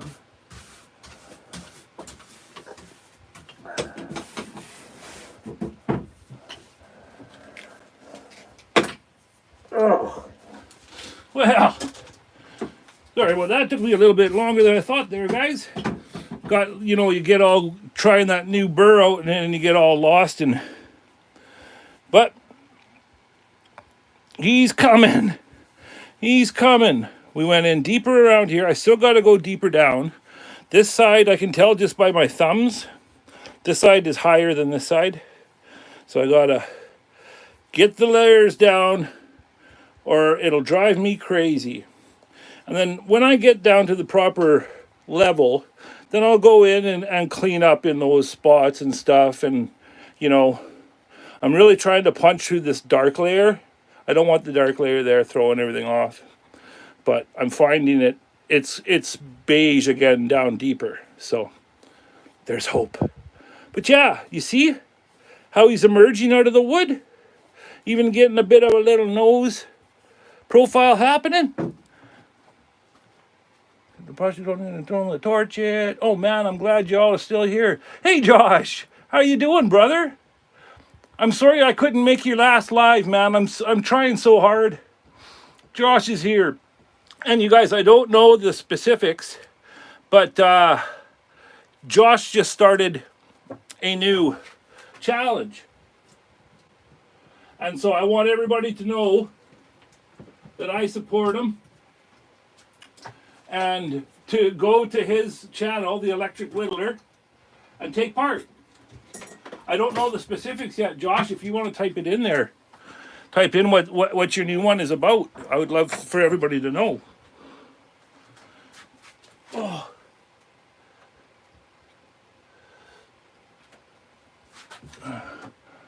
Mark, all the rings in his mouth. Yeah, I know, eh? And that, you know what the neat thing is that when it comes time to cut in the mouth, I'm just gonna follow. I'll just follow a grain line. Kind of let the wood tell you. And you see that stuff I've been doing with the drips. They're starting to come more alive. I'm sorry I'm only getting a little bit each time, but I really want to take you guys along on the journey on this. And just one sec here. No, don't do that. Okay, sorry about that. Made you all car sick. But now we're plugged in, so the battery ain't gonna die on my phone. How are we doing already? We're at, okay, to recreate an ancient, okay, sorry guys. Whew, I'm getting excited. Josh, the Electric Whittler, says, thanks, brother, for the shout out on his challenge. And this is Josh's breakdown. To recreate an ancient artifact or an ancient site, any art style, it does not have to be a wood carving. Everyone is welcome to participate. There will be a prize due May the 1st. That's cool, man. The New Year New Leaf challenge is also due the May the 1st. So everybody's got lots of time yet to get them finished. Oh, we got Mr. Strelly still here. Hey, my little wee plonker brother. So good to see you here. Give my best to Pauline. I won't call her P no more. Thank you, Kevin. Well, Josh, that's an awesome idea, number one, let me say, as far as challenges go. Very, very creative. And there is so much to inspire us from the ancient past. Don't get me started on ancient civilizations, guys, because I will talk your ear off. I know so much about the ancient past, like just from my own research. The Anunnaki and stuff. People, we've been devolving. We've been devolving from what the ancient civilizations, what they could do. Well, it's all tossed in stone across the planet. All you got to do is go and look. Look at Egypt. Look in Peru. Look in Mexico. There's the footprints of the gods are all through there. And so that's a really cool challenge. I'm sorry, I get rambling. I love ancient stuff. And what academia tells us, there's proof. They just dug up Göbekli Tepe and it's dated to 12,500 BC. Like, what the heck? Hello, Suzanne. Hello, Suzanne. She made it. Thank you, sister. I'm not sure if you were at the gym again this time or what, but we sure appreciate you being here, sister.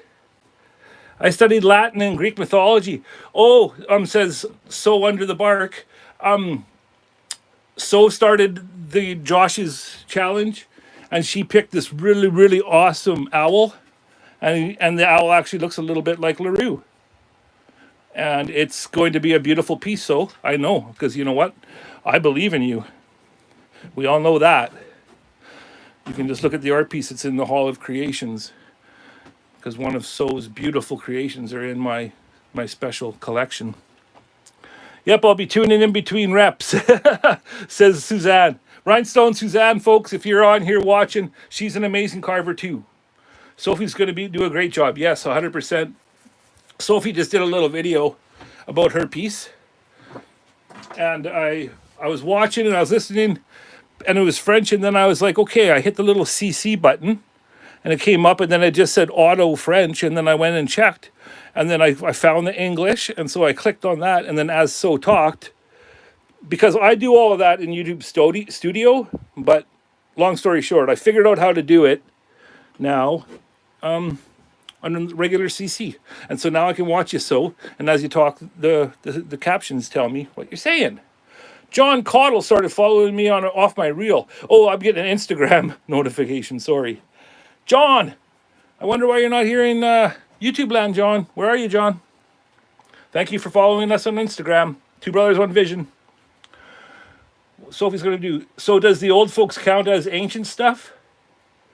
The old folks count as ancient stuff. Laugh out. Yeah. Thanks so much, brother.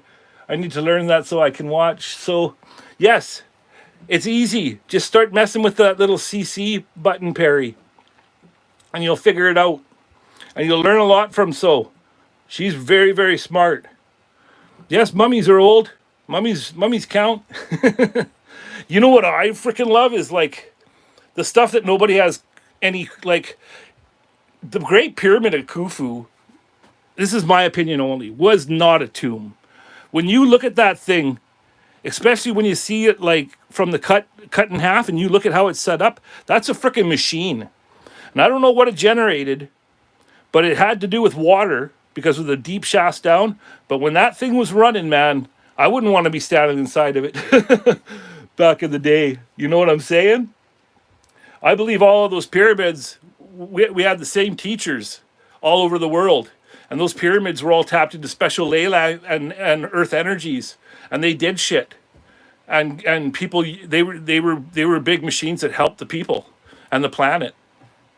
And if you really start looking into the Great Pyramid, the Great One in Giza, the numbers that are incorporated into it, like its place on the map is the speed of light. It's the same number. And 432. Oh God, I'm not going to, this is a rabbit hole that, unless you really want to go down it, I'm not even going to start. But long story short, Zahi Hawass, the Egyptologist who's in charge of it all, he has to go because he's holding back the truth. He just wants to say the Egyptian people did it and that was Khufu's tomb, story over. No. You can tell by the Sphinx that it went through the Great Flood from the water erosion. So this shit was here before the Great Flood. So, and I don't care what Zahi Hawass says. Sorry, I get mad. I'm right with you there, Larry, Suzanne says. Good, Sue. So you understand. Hello, Aiden. How you doing, brother? Thank you for coming. Just watch Ancient Aliens. No, Grumpy, you're right. Because there are some, grifters on there, but there's also a lot of real good information on there, man. Just watch Ancient Aliens. Yes, Cycles of Life. There's been many. You can just look at the stonework. And as it goes and stacks up, you can see different. There's Cyclopean stonework. And there's, and protuberances. If you look on rocks and they got this weird nub, but nobody knows what it's for, Those are all over the world. They're on pyramids in China. They're all over the world, and they're called protuberances, and they're these weird little nubs. And if you start looking for those, you start making connections, and then you see, oh yeah, man, this is all connected. So much fun. So much fun to just think about. And when, you know, Amy Jo's back. Hello, sister. Thank you for coming back. I don't know what I got it going and I started talking. Frickin' what, 2 hours? Holy Jesus. Thank you guys for standing by. Yes, Amy Jo's back, everybody. Yes, I'm hyper, Aiden. I get it really, really excited. Especially if I start talking about frickin' ancient stuff, man. And UFOs. Oh my goodness, guys. I just watched this interview with Elon Musk. He's saying, if anybody would know, I would know. I have the top clearance of anybody. Oh my God, buddy. You're using rockets, okay? They got stuff hidden deep, deep down and far away from the regular Joe that would just... Elon Musk pisses me off, man. He says that if anybody... He says there are no aliens. They're not out there. And we would see them traveling here. They use portals and shit, man. It ain't the Jetsons. They ain't puttering around coming to Earth in their little Jetson thing. These things use portals and they go to other dimensions and they're in the ocean and don't fuck with me, Elon.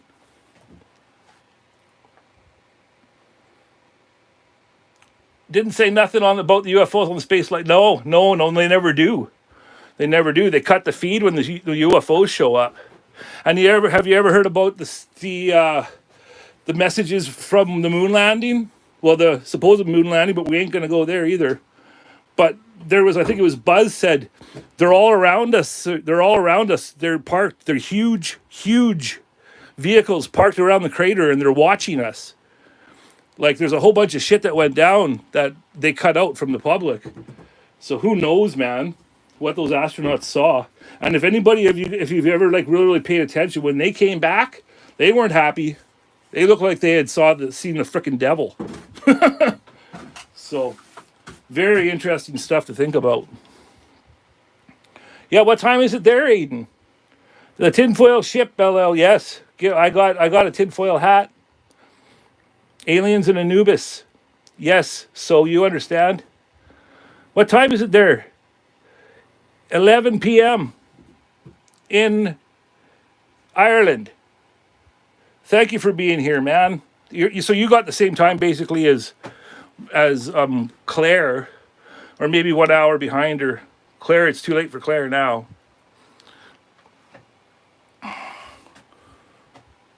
Just call me Mama. Haha, yes. Amy is Tribe Mama. In case you folks didn't know. I gave her that nickname way back when I was doing the Amy Jo show on Wowwy'z Workshop. And I made her special song and everything. Back then I called her. I said, you're Tribe Mama. And it stuck. Sorry guys, I'm just... all of these spots here that I can see that need sand, and while I'm talking to you guys are freaking picking at me, so I'm just gonna do a little sanding while I talk. Okay, same as me, Larry. Claire's an hour ahead. Okay, so Aiden is the same as the UK, as Wheels. Amy Jo says, I will accept that name with a happy face. Good, because you're the Tribe Mama. Let it all be known to everybody. Amy Jo is Tribe Mama. And she does a really awesome job at it, too. She supports all of us. And she's an amazing artist. And she's a multimedia artist, which I like to call myself. And I have deep respect for people who try all the things and aren't scared. That's what this channel is about. Just to show you that art can be such a grand thing in your life, especially if you have things that you live with that you kind of need some escape from now and then, or always. Art is pure therapy for me. Mark says, I'm on the fence with aliens. The day they come up to me is the day I'll offer a coffee and a chat. Yes. Well, you have to be like that, Mark, because there's so many theories now. And there's so much like, did you guys know that the CIA had a hand in starting the National Enquirer? The head of a guy from mind control department of the CIA had a hand and was the founder of the National Enquirer. So they started giving us muddy in the waters way back then. And if you think about it, the National Enquirer popped up right when all that shit went down in Washington. Because they had flybys of UFOs and stuff going on and stuff, and Project Blue Book was, and they were making this front like they were really gonna tell us, but no, they didn't intend on telling us.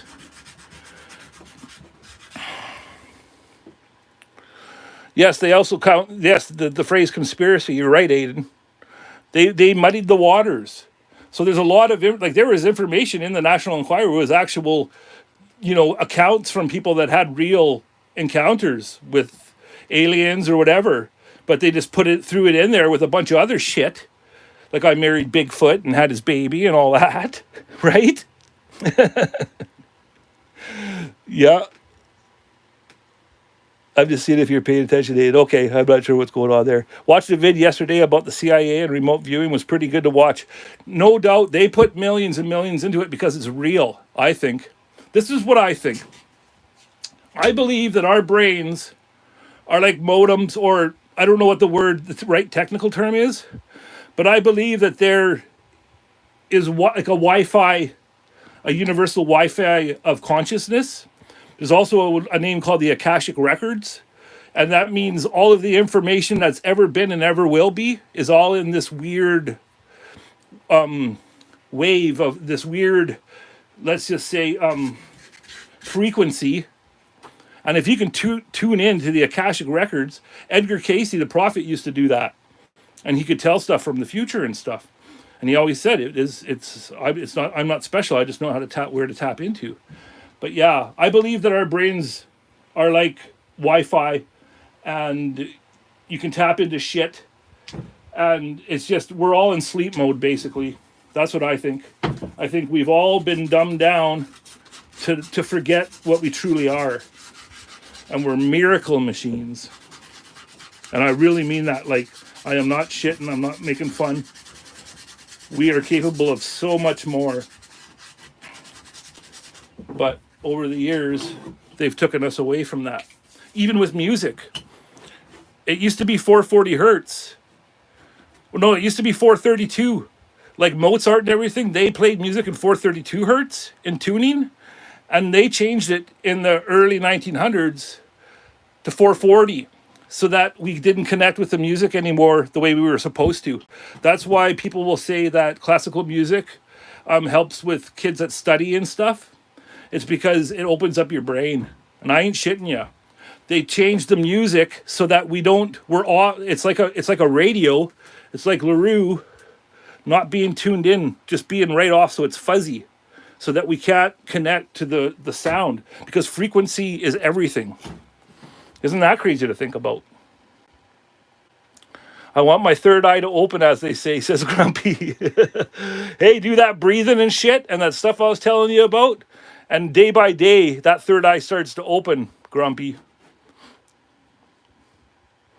We are stopped for the night, didn't make it that far. Oh, on your travels. That's how you came back, I see. 1,000%, Aiden says. I've heard about that. Where are you at, AJ? Is AJ here? Cat's P says Floyd in 432 hertz is great for flow. It is. You know what? A whole bunch of bands know about this. Michael Jackson did. Like some of the biggest hits in history for modern music were recorded in 432 because there's musicians that know about this. Phil Collins, In the Air Tonight, 432, baby. And you know that song? You know that song. It gives you... I just got freaking full body tingles just by saying the song. You know that song, man. And it's because it's in 432. He knew that. And there's like... Metallica has a couple songs that they did that way.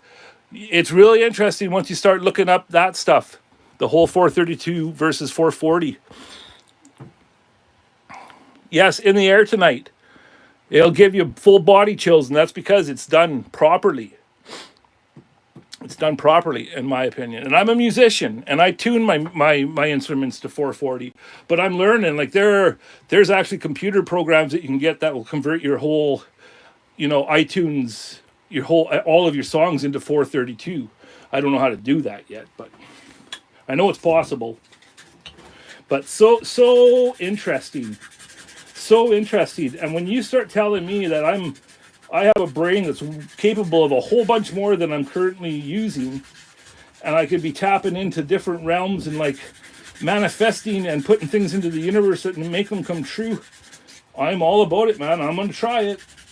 I'm going to try it. And the thing about manifesting, like the book The Secret, the part that they left out is that if you yearn for something and want something, you don't put that want into the universe, because that isn't going to bring it to you. That's a want. That's an I don't have feeling, and I need.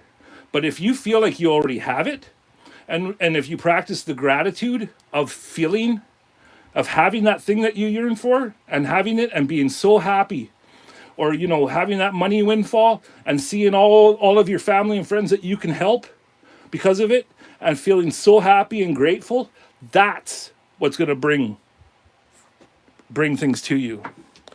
It's the gratitude.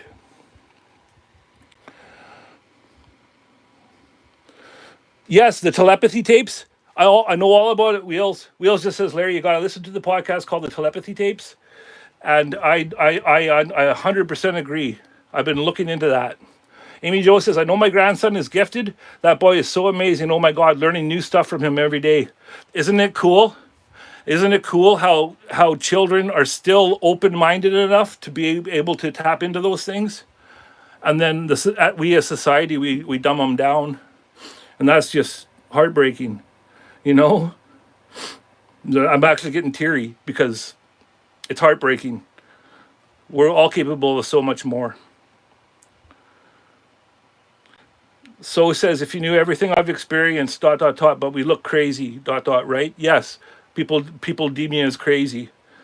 And when you're just enlightened a little bit more than the next guy, right? And that's the whole part of the whole, I'm going back into the National Enquirer. The government knew that the best way that you discredit a certain topic is make it that whoever talks about it is a nutcase. And they made it. The government spent millions, maybe billions of dollars in making the whole topic of UFOs and NHI, non-human intelligence, that if you're a crackpot, if you talk about it, or if you see a UFO, you're crazy. It didn't matter about leprechauns. It didn't matter about this. It didn't matter about fairies. Nothing. People are talking about that since the beginning of time. But if you see a UFO, you're a nut bar, and you should be fired, and you should be the laughing stock. Like, what the fuck? It's just something in the sky. The government did that, and so like my wife's parents, like Mr. Randy, he just laughs because he comes from that programming, and it's not his fault. It's what they did to people. You guys have grandkids, you should get my childhood books all about using your imagination for manifestation. That's awesome, Kat. That is awesome. Amy Jo says, he, as a nonverbal, refuses to use his talking device with me because he knows I know what he wants or needs. We are just in tune with each other. Isn't that amazing? So he's nonverbal, and he has a little speaker, but like a speaking spell, but he refuses to use that, Amy Jo? That is so neat. You are so neat. And Asperger's are on the same level as Einstein and Mozart. Yes. So I've been learning about that too. When I'm not, and believe me, folks, I'm not blowing smoke up my own ass. I'm just telling you my story. I was pointed out as gifted when I was in grade school. And they took me to this, and it was called SOARS in Canada. And they took me out every Tuesday, and I went on a bus, and I went to another school, and I was in this class. And it was like the fucking smartest kids in Grand Prairie. And they were so like ultra smart and like math geniuses. And I just felt like why am I here? Because I've never been good at math. I've never liked it. My thing was art, but it was because I was gifted, but on a different level that I wasn't math, like intellectually like that. I was on different, but I don't know what to say. I thought being a smart ass was the thing to do. It was right when I was getting old enough to like watch Ferris Bueller's Day Off and watch these movies that really influenced me, that school was stupid and you had to be a smart ass. And so I didn't last in SOARS. I went there for 1 year, but let me tell you, man, when I look back now at all the opportunities I had and that I just wasted them, where could I have been today if I had like really buckled down and focused on the school and career and stuff? Like, I don't know. I feel really bad about that sometimes, that I really, really wasted potential, but there's still time. But yeah, it was called SOARS. And what's really, really neat is that there's this new whistleblower named Jake Barber, and he's the guy that was in the helicopter that transported. The story he's come out with is an egg-shaped UFO. He's a helicopter pilot, and he was part of the Black Ops teams that went and picked up crashed UFOs. He just came out on News Nation and did a 3-hour interview with Ross Coulthart. It is amazing, guys. And Jake Barber is talking about that there's a whole psyops side to it, that you can summon UFOs, go using the Wi-Fi in our brains. And he's part of this team, and it's now called Skywatchers. And they have a YouTube channel, and they're on TikTok or Twitter or whatever it's called, X. And I've been following the X. Like, I don't really like X, Twitter, old Twitter or whatever, but I follow Jake Barber just because I wanted to be up to date on this. And he's been talking about this summoning the NHI, and they find these kids that are in these gifted classes, and they find out that they have these extra capabilities, and so the government like goes and finds those kids and then takes them into these. And this Jake Barber, they found him and they put him into these special classes and stuff, and trained him and said, okay, you're going to be your job is to be a helicopter pilot and mechanic. But he was part of the Black Ops group that went out and picked up these crashed UFOs. And he gets into it where they're actually summoning the UFOs so the government can shoot them down. They're using the PSYOP people for bad ways. It is just crazy, man. And you know what? If you look him up and listen to that interview and then come and talk to me about what you think, because he spills a whole bunch, man. Kat says, you are exactly where you're meant to be, Wowie. You wouldn't be who you are today without the journey that brought you here. Thank you so much, Kat, for saying that. My autistic nephew is amazing at art. I need to share some of his work. It will blow your mind. Please put it on your channel, Perry. I would love to watch. It would be great. I am so into all of that stuff, guys. Yes, Amy Jo, we're all tribe, man. We all come from the same ways of thinking. So I'm happy. I'm happy with how this is going so far. I'm not going to rush them.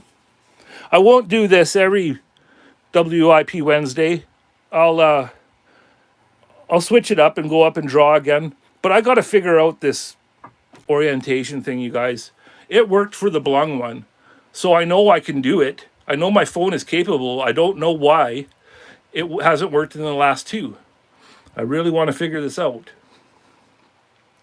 Weird folks to come together. Yes, we do, Aiden. Perry says the colors he uses like another dimension. I'll have to ask my wife where he puts the pieces that he's drawn. That is so cool, Perry. Weird folks are the sheeple. Yeah, no, we ain't no pawns.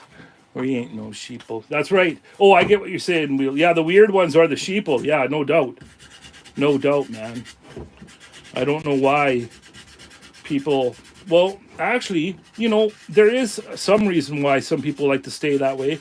And me and my wife have this conversation that sometimes having your head in the sand is a much safer, cozier place to be than that scary thought of everything, of the universe teeming with life and all these different things being out there. She just says that it's safe. She feels safer and more content in life by not thinking about those things. And I feel her, you know. Now if I'm watching something crazy and she comes home, I'll change it. Because she'll say, sometimes she'll be like, yeah, I don't know, Larry, the stuff you're watching is making me, you know, not want to go to work. like like there's no hope or something, you know. It scares her. And so sometimes there's a reason why people don't want to look into these kinds of things, is because, you know, they got so much on their plate with life that it's just too much. Too much, too much. It took too much. That's a quote from one of my favorite movies, Fear and Loathing in Las Vegas. Do I got any Terry Gilliam fans in the house? Amy Jo says, Jamie doesn't watch the stuff I watch. We are total opposites. So hey, that's just like Katie and me, right? You know, she just doesn't want it. It scares her, and I don't want to scare her. And you know, Kate, my wife works in healthcare. She's the lady that gives you the needle when you got to give blood. Not donate blood. She's the lady in the like life labs where you go when you know people are sick, when the doctor tells you have to go get a needle. That's what my wife does, and she has a hard job. And people are freaking mean to her now. You know, ever since COVID, people have just devolved, and I don't want her to come home and watch something on crazy shit on YouTube and feel worse. You know, so I'm really careful about that. What you guys thinking about him so far? Is he a neat idea? I hope so. Hope you guys like it. What we got going here? Yes, balance, cat. Sometimes it's yin and yang. That's the way of the universe. That's what true balance and content is the two opposites becoming one. Grumpy says, that's my wife. She loves all the cop shows and I love all the sci-fi stuff. Well, it's funny. My wife's dad was Mr. Andy, my father-in-law, was a police officer, and then Katie's mom was an elementary school teacher. So Katie and her sister grew up in this bubble out in the woods, out by the ferries here on Vancouver Island, in this really, really nice house in this fancy little neighborhood out there by the ferries. Really nice houses and stuff. And they grew up in a bubble. Their dad was a cop and her mom was a teacher, and they didn't have any of this outside weird stuff. It was, you know, the law and academia, and that's how the world is, and there's nothing else. And so, hey, and that's just the way it was. Love it, Larry. Oh, thank you, Suzanne. How you love how he's looking? Thank you. Like my army man, but the fact remains that I scare him sometimes with all my real premonitions. Do you, Johan? You scare Johan with some of your capabilities, so? COVID brought out the devil in the week. Yes, it did. It did, Aiden. That's a great thing to say. Opposites attract, yes. Agreed, Aiden, yes. So says I'm kind of a witch. Hey, that's great, so. I support you. I support you, sister. Amy Jo says, Jamie wants me to off the computer for now. I will check back when I can. Love you all later, taters. Thank you, sister. And give Jamie the fist bump for me. Tell him thank you for, you know, being cool about you coming. Because I really, really, I need you here with me, sister. You have a great night. Fist pumps to Jamie. Give my love to Bubba, too. He's a great kid. I like that kid. All right. Do a little bit more hand sanding. I can feel it in my breath, in my lungs, because I haven't been using I have a King Canada dust collector underneath my workshop, underneath the table here, connected to a cyclone. And so when that's all going, it takes a lot of the stuff out of the air, but I didn't want to put you guys through that loudness. Yes, bye, Tribe Mama. Much love to you, Amy Jo. That's good, Perry. Call her that. Tribe Mama, because that's exactly what she is. Tribe Mama. Carving her wood like a pro. Tribe mama. Do me little do-si-do. Tribe mama.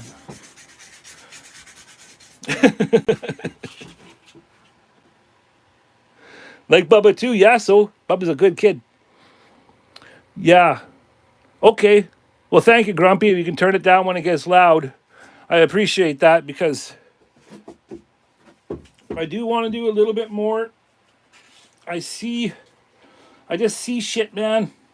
I see shit. Gotta do a little bit more. If you guys are cool with hanging out for a little bit, tiny bit more, I'm just gonna carve a little bit more. I feel a song in that Wowie. Yes? If you want, I'll do it, Aiden. Tribe mama.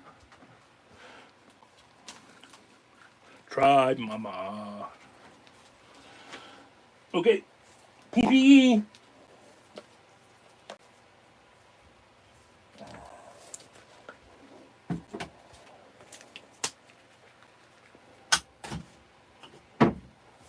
Here we go.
Yes! Yes! That's what I like!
Whew.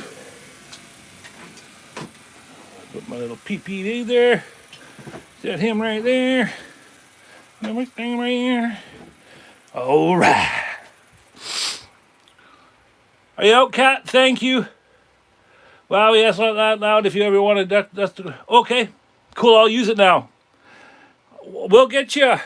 Hey, Josh, I will send you a mandrel with the sticker as a gift of friendship. Yes, he's a happy little soul. He's a light giver. He's a light bringer, like all of you guys.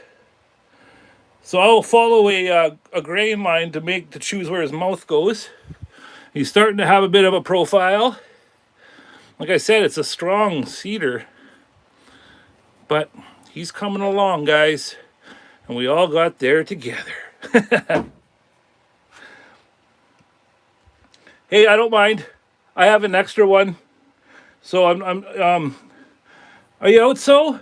Sorry, bro, but I have to go. It'll be bedtime for me soon. Thank you so much for being here, man. Merci, mon ami.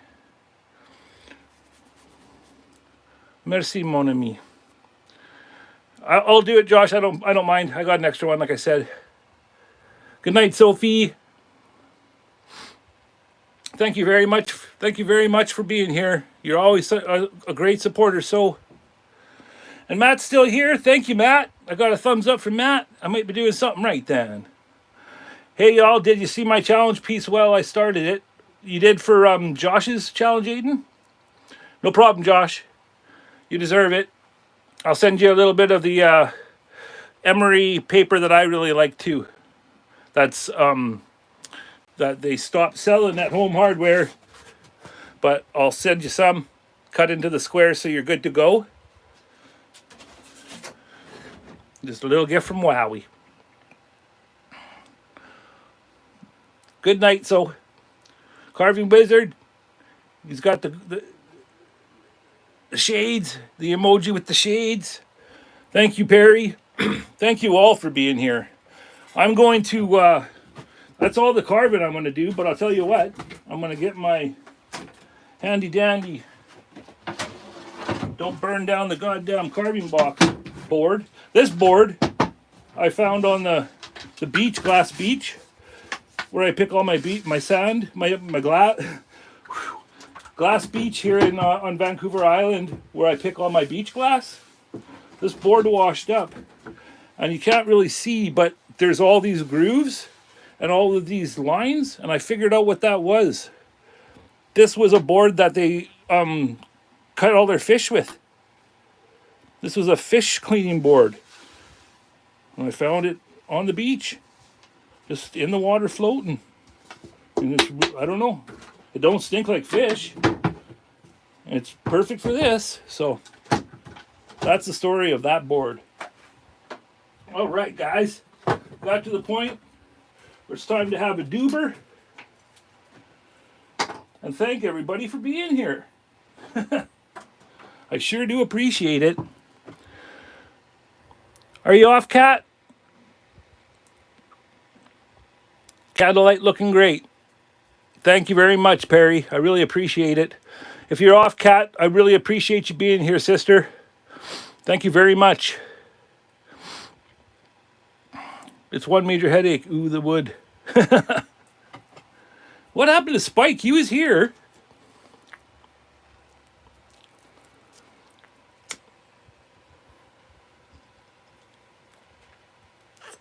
Maybe he was busy. Much love to Spike, though. He's a great guy. And one of our channel mods.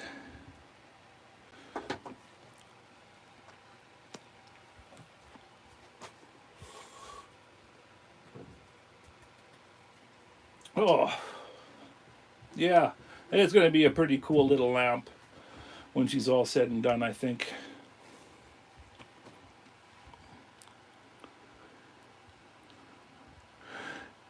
Night Owl says, yeah, if I can take the wood to a kind of edge or close. Oh, with your new challenge piece. Kevin Strelly, good night, Cat. Kevin's still here. Thank you, wee blonker. Pauline ain't cursing you out, saying turn that idiot off and get to bed. Are you off, Plywood? I'm going to be here every Wednesday, sir, at 2 o'clock Pacific. Thank you very much for coming. I hope I have something to offer. You said you're going to pop in and see what I had to offer. I hope you enjoyed that. I'm here every Wednesday, WIP Wednesdayz, 2 p.m. Pacific. Much respect to you, sir.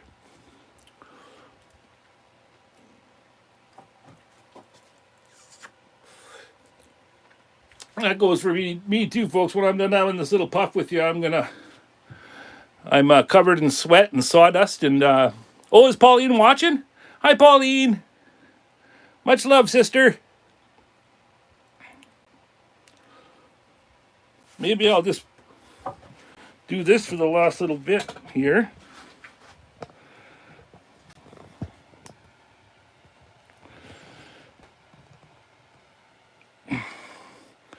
See if I don't look too stupid, and I can see you guys.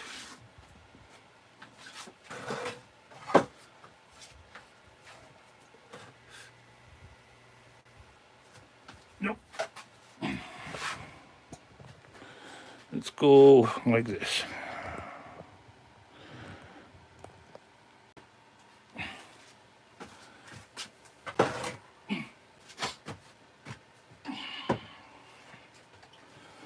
So yeah, as you can see here, that's the overhead camera. All set up. I got the shoelaces in there so that it absorbs vibration. Made it with my 1/2-inch pipe from the... All good to go. All ready to shoot in landscape mode. I do not know why this YouTube is fighting me so much with that. It's gonna haunt my dreams. Well, I'll figure it out, Dan. I'm pretty sure that you can do a live and keep it unlisted.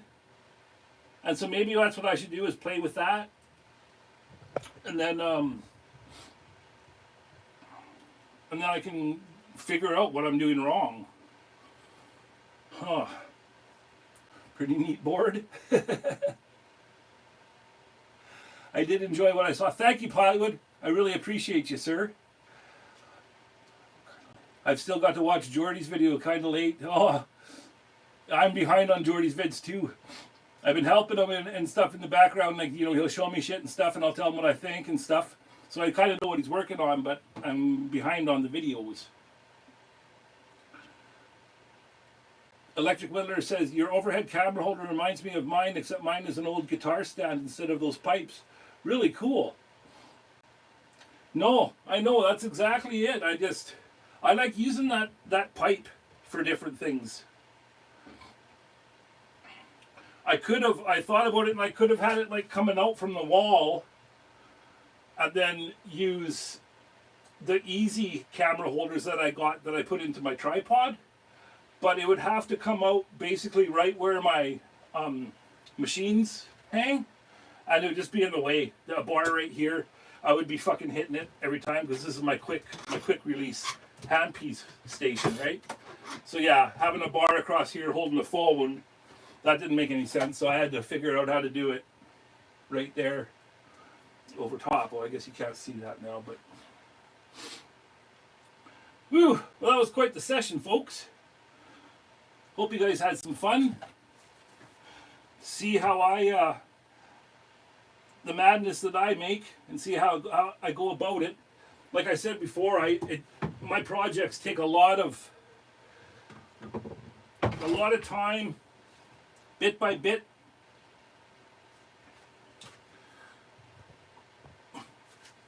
And I really appreciate you guys being here watching with me. But yeah, like, you know, people that are like heavy hands and stuff, they can bang and bust one out and within an hour and be completely finished. I don't know. I've been carving for almost 5 years and I just can't go fast like that. I don't know. But everybody has their own styles, right? Jordy this is only my opinion, but Jordy, with what happened to him in his carving story, I believe he's an acquired savant. When he had his TBI, traumatic brain injury. Violence Live, Larry. Great seeing you carve. Thank you guys very much. Thank you very much for being here. But yeah, Jordy, I believe he's an acquired savant. So when he had his brain injury, when he came out of that, he was like creatively and artistically changed. And it made him like he focused on wood spirits and powder carving. And he's like a savant. Like that's why he can do so many of them and how fast. And he's just boom, boom, boom. His brain is just going, going, going. It's called acquired savant syndrome. And I believe that's what happened to him. Because he's got an ability that's unmatchable.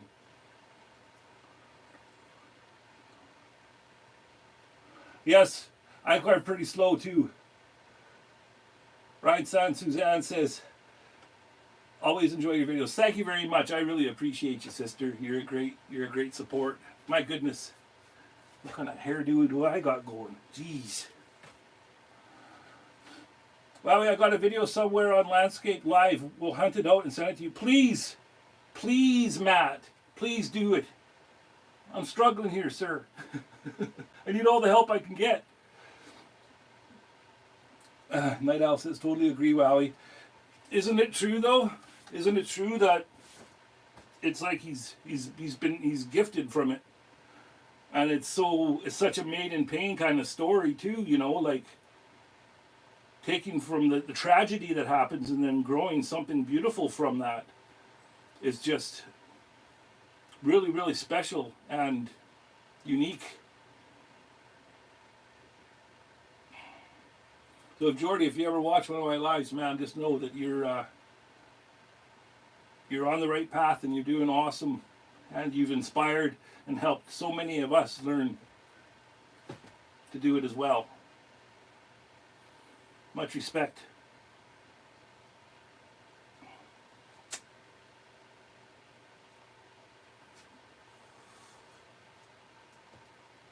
Even if you're a bit of a little trouble starter. I'm just kidding. I'm just kidding. How do we do on time on this, guys? I can't really tell. Like on my screen, it still says 514 subs and no thumbs up on my computer, so I have no idea. But we've got 11 people left, 27 likes or 22 maybe. Please, before you guys go, hit that like. Maybe share something from Wowwy'z Workshop if you ever so could. I really need to get up there to those 1,000. It's been a hard freaking go, man. Starting a brand new channel and starting fresh. I've learned that I shouldn't have done that, but should have used my old Larry Dibb account from 2010. But I started fresh, and it's a hard go for brand new channels. But I ain't gonna give up, ever. I miss BAP too, Aiden. How many people started from watching Jordy? Probably 90% of us if not more. Whoa! The Fordham! Woo! That was exciting. Stepped on that goddamn pedal. Is the light better if I go like this? Yeah, let's do that. Let's do that. A little bit more cozy. I love the Christmas lights. It's like a thing for me. If anybody wonders, it's like why I always got them everywhere. It's because the Christmas lights are like a thing from childhood. I used to lay underneath the Christmas tree and stare up through it, and I thought that was the magical land that Santa came from. Just a weird kid's imagination. But I had this thing that I was always underneath staring up through the Christmas tree, right? And it was just this, because you couldn't see to the top. It was just magnificent things. And those lights. And all my life, man, as soon as Christmas lights are turned on, I just get this cozy feeling. So my workshop is just Christmas lights everywhere. And well, if you see the studio upstairs, when everything's turned on, it's fucking lights everywhere, man. That's just my thing. It makes me feel comfortable and cozy. Are you off, Matt? Thank you, sir, for being here. I truly appreciate you. And Mark, thank you for staying for so long. Nice soft light, yeah. I'll get it so that you can maybe see him a bit better, but well, you can see my gut. Oh, Jesus. I'm just kidding. That's just my Christmas. That's just my Christmas bounty. That all goes away in the summertime, man. I'm out walking and doing things and beach combing and stuff. A lot more active once the rain stops. We get rainy season out here on the island. Very little snow. Rains a lot.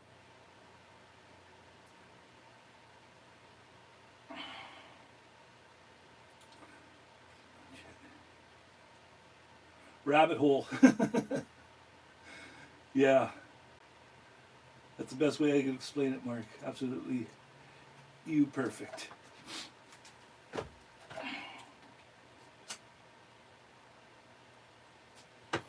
Well, I'm going to continue doing the 2 o'clock time slot. I did notice that Creation Dust 777 does them on Wednesday. And I felt bad. Like I even messaged him. Well, I commented and I said, I'm not trying to, he's been here longer than me. So I'm not trying to go on at the same time he is. So if any of you guys are friends with him, tell him that I'm sorry. But I just picked 2 p.m. and then I just noticed that sometimes right before I'm ready to start to get set up that he starts alive. And yeah, I don't want to like interfere with other people's stuff because we're all one tribe, but I'm just trying my best. I'll just stick with 2, see how it works out. But I give respect to everybody when respect is due, and I don't mean to cut anybody's grass. It's rainy season here all the time. Laugh out loud, says Kevin from the UK. Way to go for 3 hours, bro. Are you serious? 4:54. Holy jeez. We're almost to 3 hours. Well, we're going till 4. We got to go then till. Creation Dust is a cool man, 100%. I can almost guarantee you there's no hard feelings of any kind. Good. Because I didn't want him, I don't like that.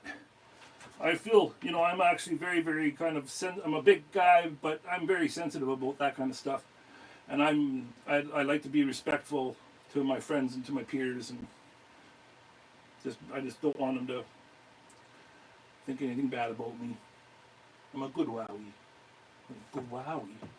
Did you also know, like, this is a dub, right? Flashing my dubs. Because it's Wowwy'z Workshop, Generation X. So that's why I do that. All the things I do, I always have reasons for it, right? So that's what that is. But did you also know, in sign language, that this means I love you? So, and I do it twice. So it means I love you lots. That's just a little tidbit of information there. We have a really good friend from our childhood that was deaf. My brother got really good at sign language. I think it's really interesting. But yeah, that means I love you.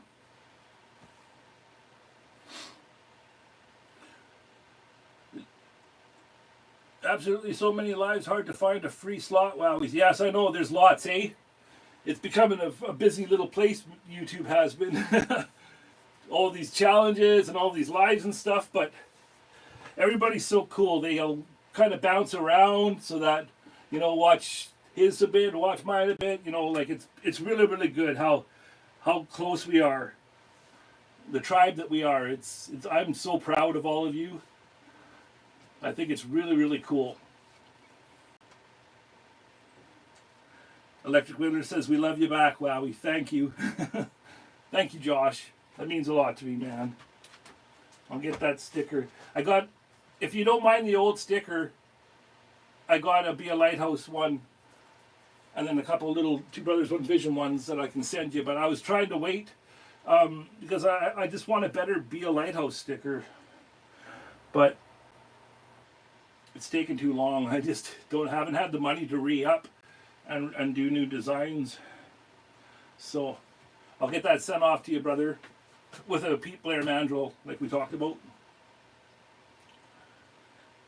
I went over the top of Bear on Sunday night, but he was cool about it. Over top of Bear. I knew he normally did lives on Sundays, but I didn't even think about it.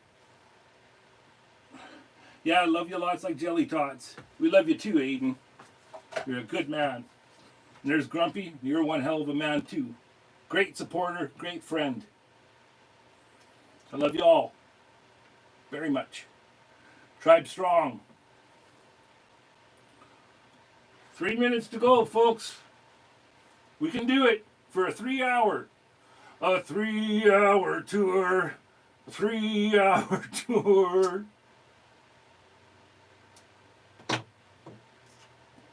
Dad Carves, you came at the last 3 minutes, brother. Josh says, I'd be so grateful for any sticker you decide to send. I'll probably display it on my carving table. Well, I appreciate that. I'll get it sent off soon. Dad's here. You came out right at the end, brother. I've been carving on this. It's going to be a lamp. Well, you were here last time. So yeah, just continuing on the lamp, wood spirit. 3 hours we've been here. Almost. In 1.5 minutes, we're going to be 3 hours. A 3-hour live. My goodness. Hey, if I can't get those watch hours one way or another, I'm going to figure it out. Like the last live that went terribly wrong, got over 1,000 views. And I think it was just one of those flukes where it just went off. But it was a 2-hour live, so 2 hours at, you know, a cup. And I know that a view, like a view is only counted after 30 seconds. If somebody has to be 30 seconds on the video to be counted as a view. So it's not, I know it's not full views, but at the end of last time, it said the average watch time was 40 minutes. And then you get, you know, 1,000 views or so. That's really, really good for my numbers. So I was really grateful about that, even though everything I thought it went wrong, but. Great to see you here. My 27th year in the chair just ticked in. 27 years you've been in the wheelchair wheels? Is that what you're talking about, the anniversary? Amy Jo has only 103 watch hours left. Oh, to get to her 4,000? Kevin says 3 hours. I think I missed the first hour, only 2 for us. Yeah, you did miss a little bit in the beginning, but hey, you didn't. I was just scrambling at the beginning again with that. I hope Matt can help me on that, man. That's pissing me off, that frickin' landscape mode. Yes, I know it. And Josh says it still doesn't make sense how a live can get so many views and a normal video gets so few compared to each other. It does. It doesn't make sense in my head either. Like I've been fighting away. I did a moon video for Amy Jo's moon challenge, and it's called This Little Light of Mine, and that's one of my makers videos. It was a half an hour long, and that one just recently broke 1,000 views, and that's like my top makers video. Actually, no. I did a wood spirit knot for my uncle who died now. It was for my mom, a gift, and it had a copper spiral on it. And it's one of my very first videos. That got 3.6 thousand views. And then my videos right after got like 50. So I think it was, again, one of those times where it's like fishing. You don't know what's gonna, the algorithm will just try something, right? So it's a really hard thing. And that's what I was talking about, Josh. Like, I try not to focus on that too much, or I become, I get depressed. You know, why aren't I good enough? You know, what am I doing wrong? When it's this faceless algorithm that you're battling, right? Like, don't let it get to your head. Don't let it get you down, because we just got to keep at it. Yes, it's like fishing. Are you off, Suzanne? Thank you, sister. Much love. Really appreciate you being here. And thank you for inspiring us all with your shine. Mark says, sweet, I just got my 99th subscriber. Congratulations, sir. You're on your way. That first couple hundred, man, is hard. Hard going. You know, in the beginning, I'm so proud of this art that I'm putting out there. And, you know, like my first shorts would get 7 views. And you think, what's wrong with me? But it's not. There's nothing wrong with you. You're awesome. Grumpy's, are you heading off, Grumpy? Oh, we made 5 minutes, eh? Well, thank you, Tim, for being here, man. You're a great supporter. I really appreciate you, Grumpy. I appreciate you all. We broke 3 hours, guys. 5:02. Thank you so much for tuning in. And I hope you come back to next week. Next year. I hope you come back to next week's WIP Wednesdayz. Wowwy'z Workshop.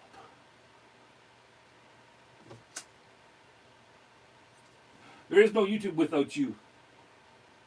And that's just the gist of it. There is no YouTube without you. And I appreciate you.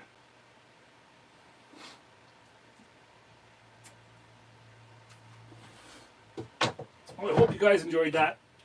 I think I just heard the wife come home. She was on the picket line today. Life Labs is on strike 1 day a week. They're being bought by some big, huge corporation and trying to take all of their benefits away and stuff. So I got to go check on her and make sure she's okay. Thank you all for tuning in, man. Thank you, Matthew. Thank you, Josh. Aiden, Dad. Thank you, Wheels. And Wheels, I just want you to know that you're one hell of a human being, man. Very, very strong. Much respect to you.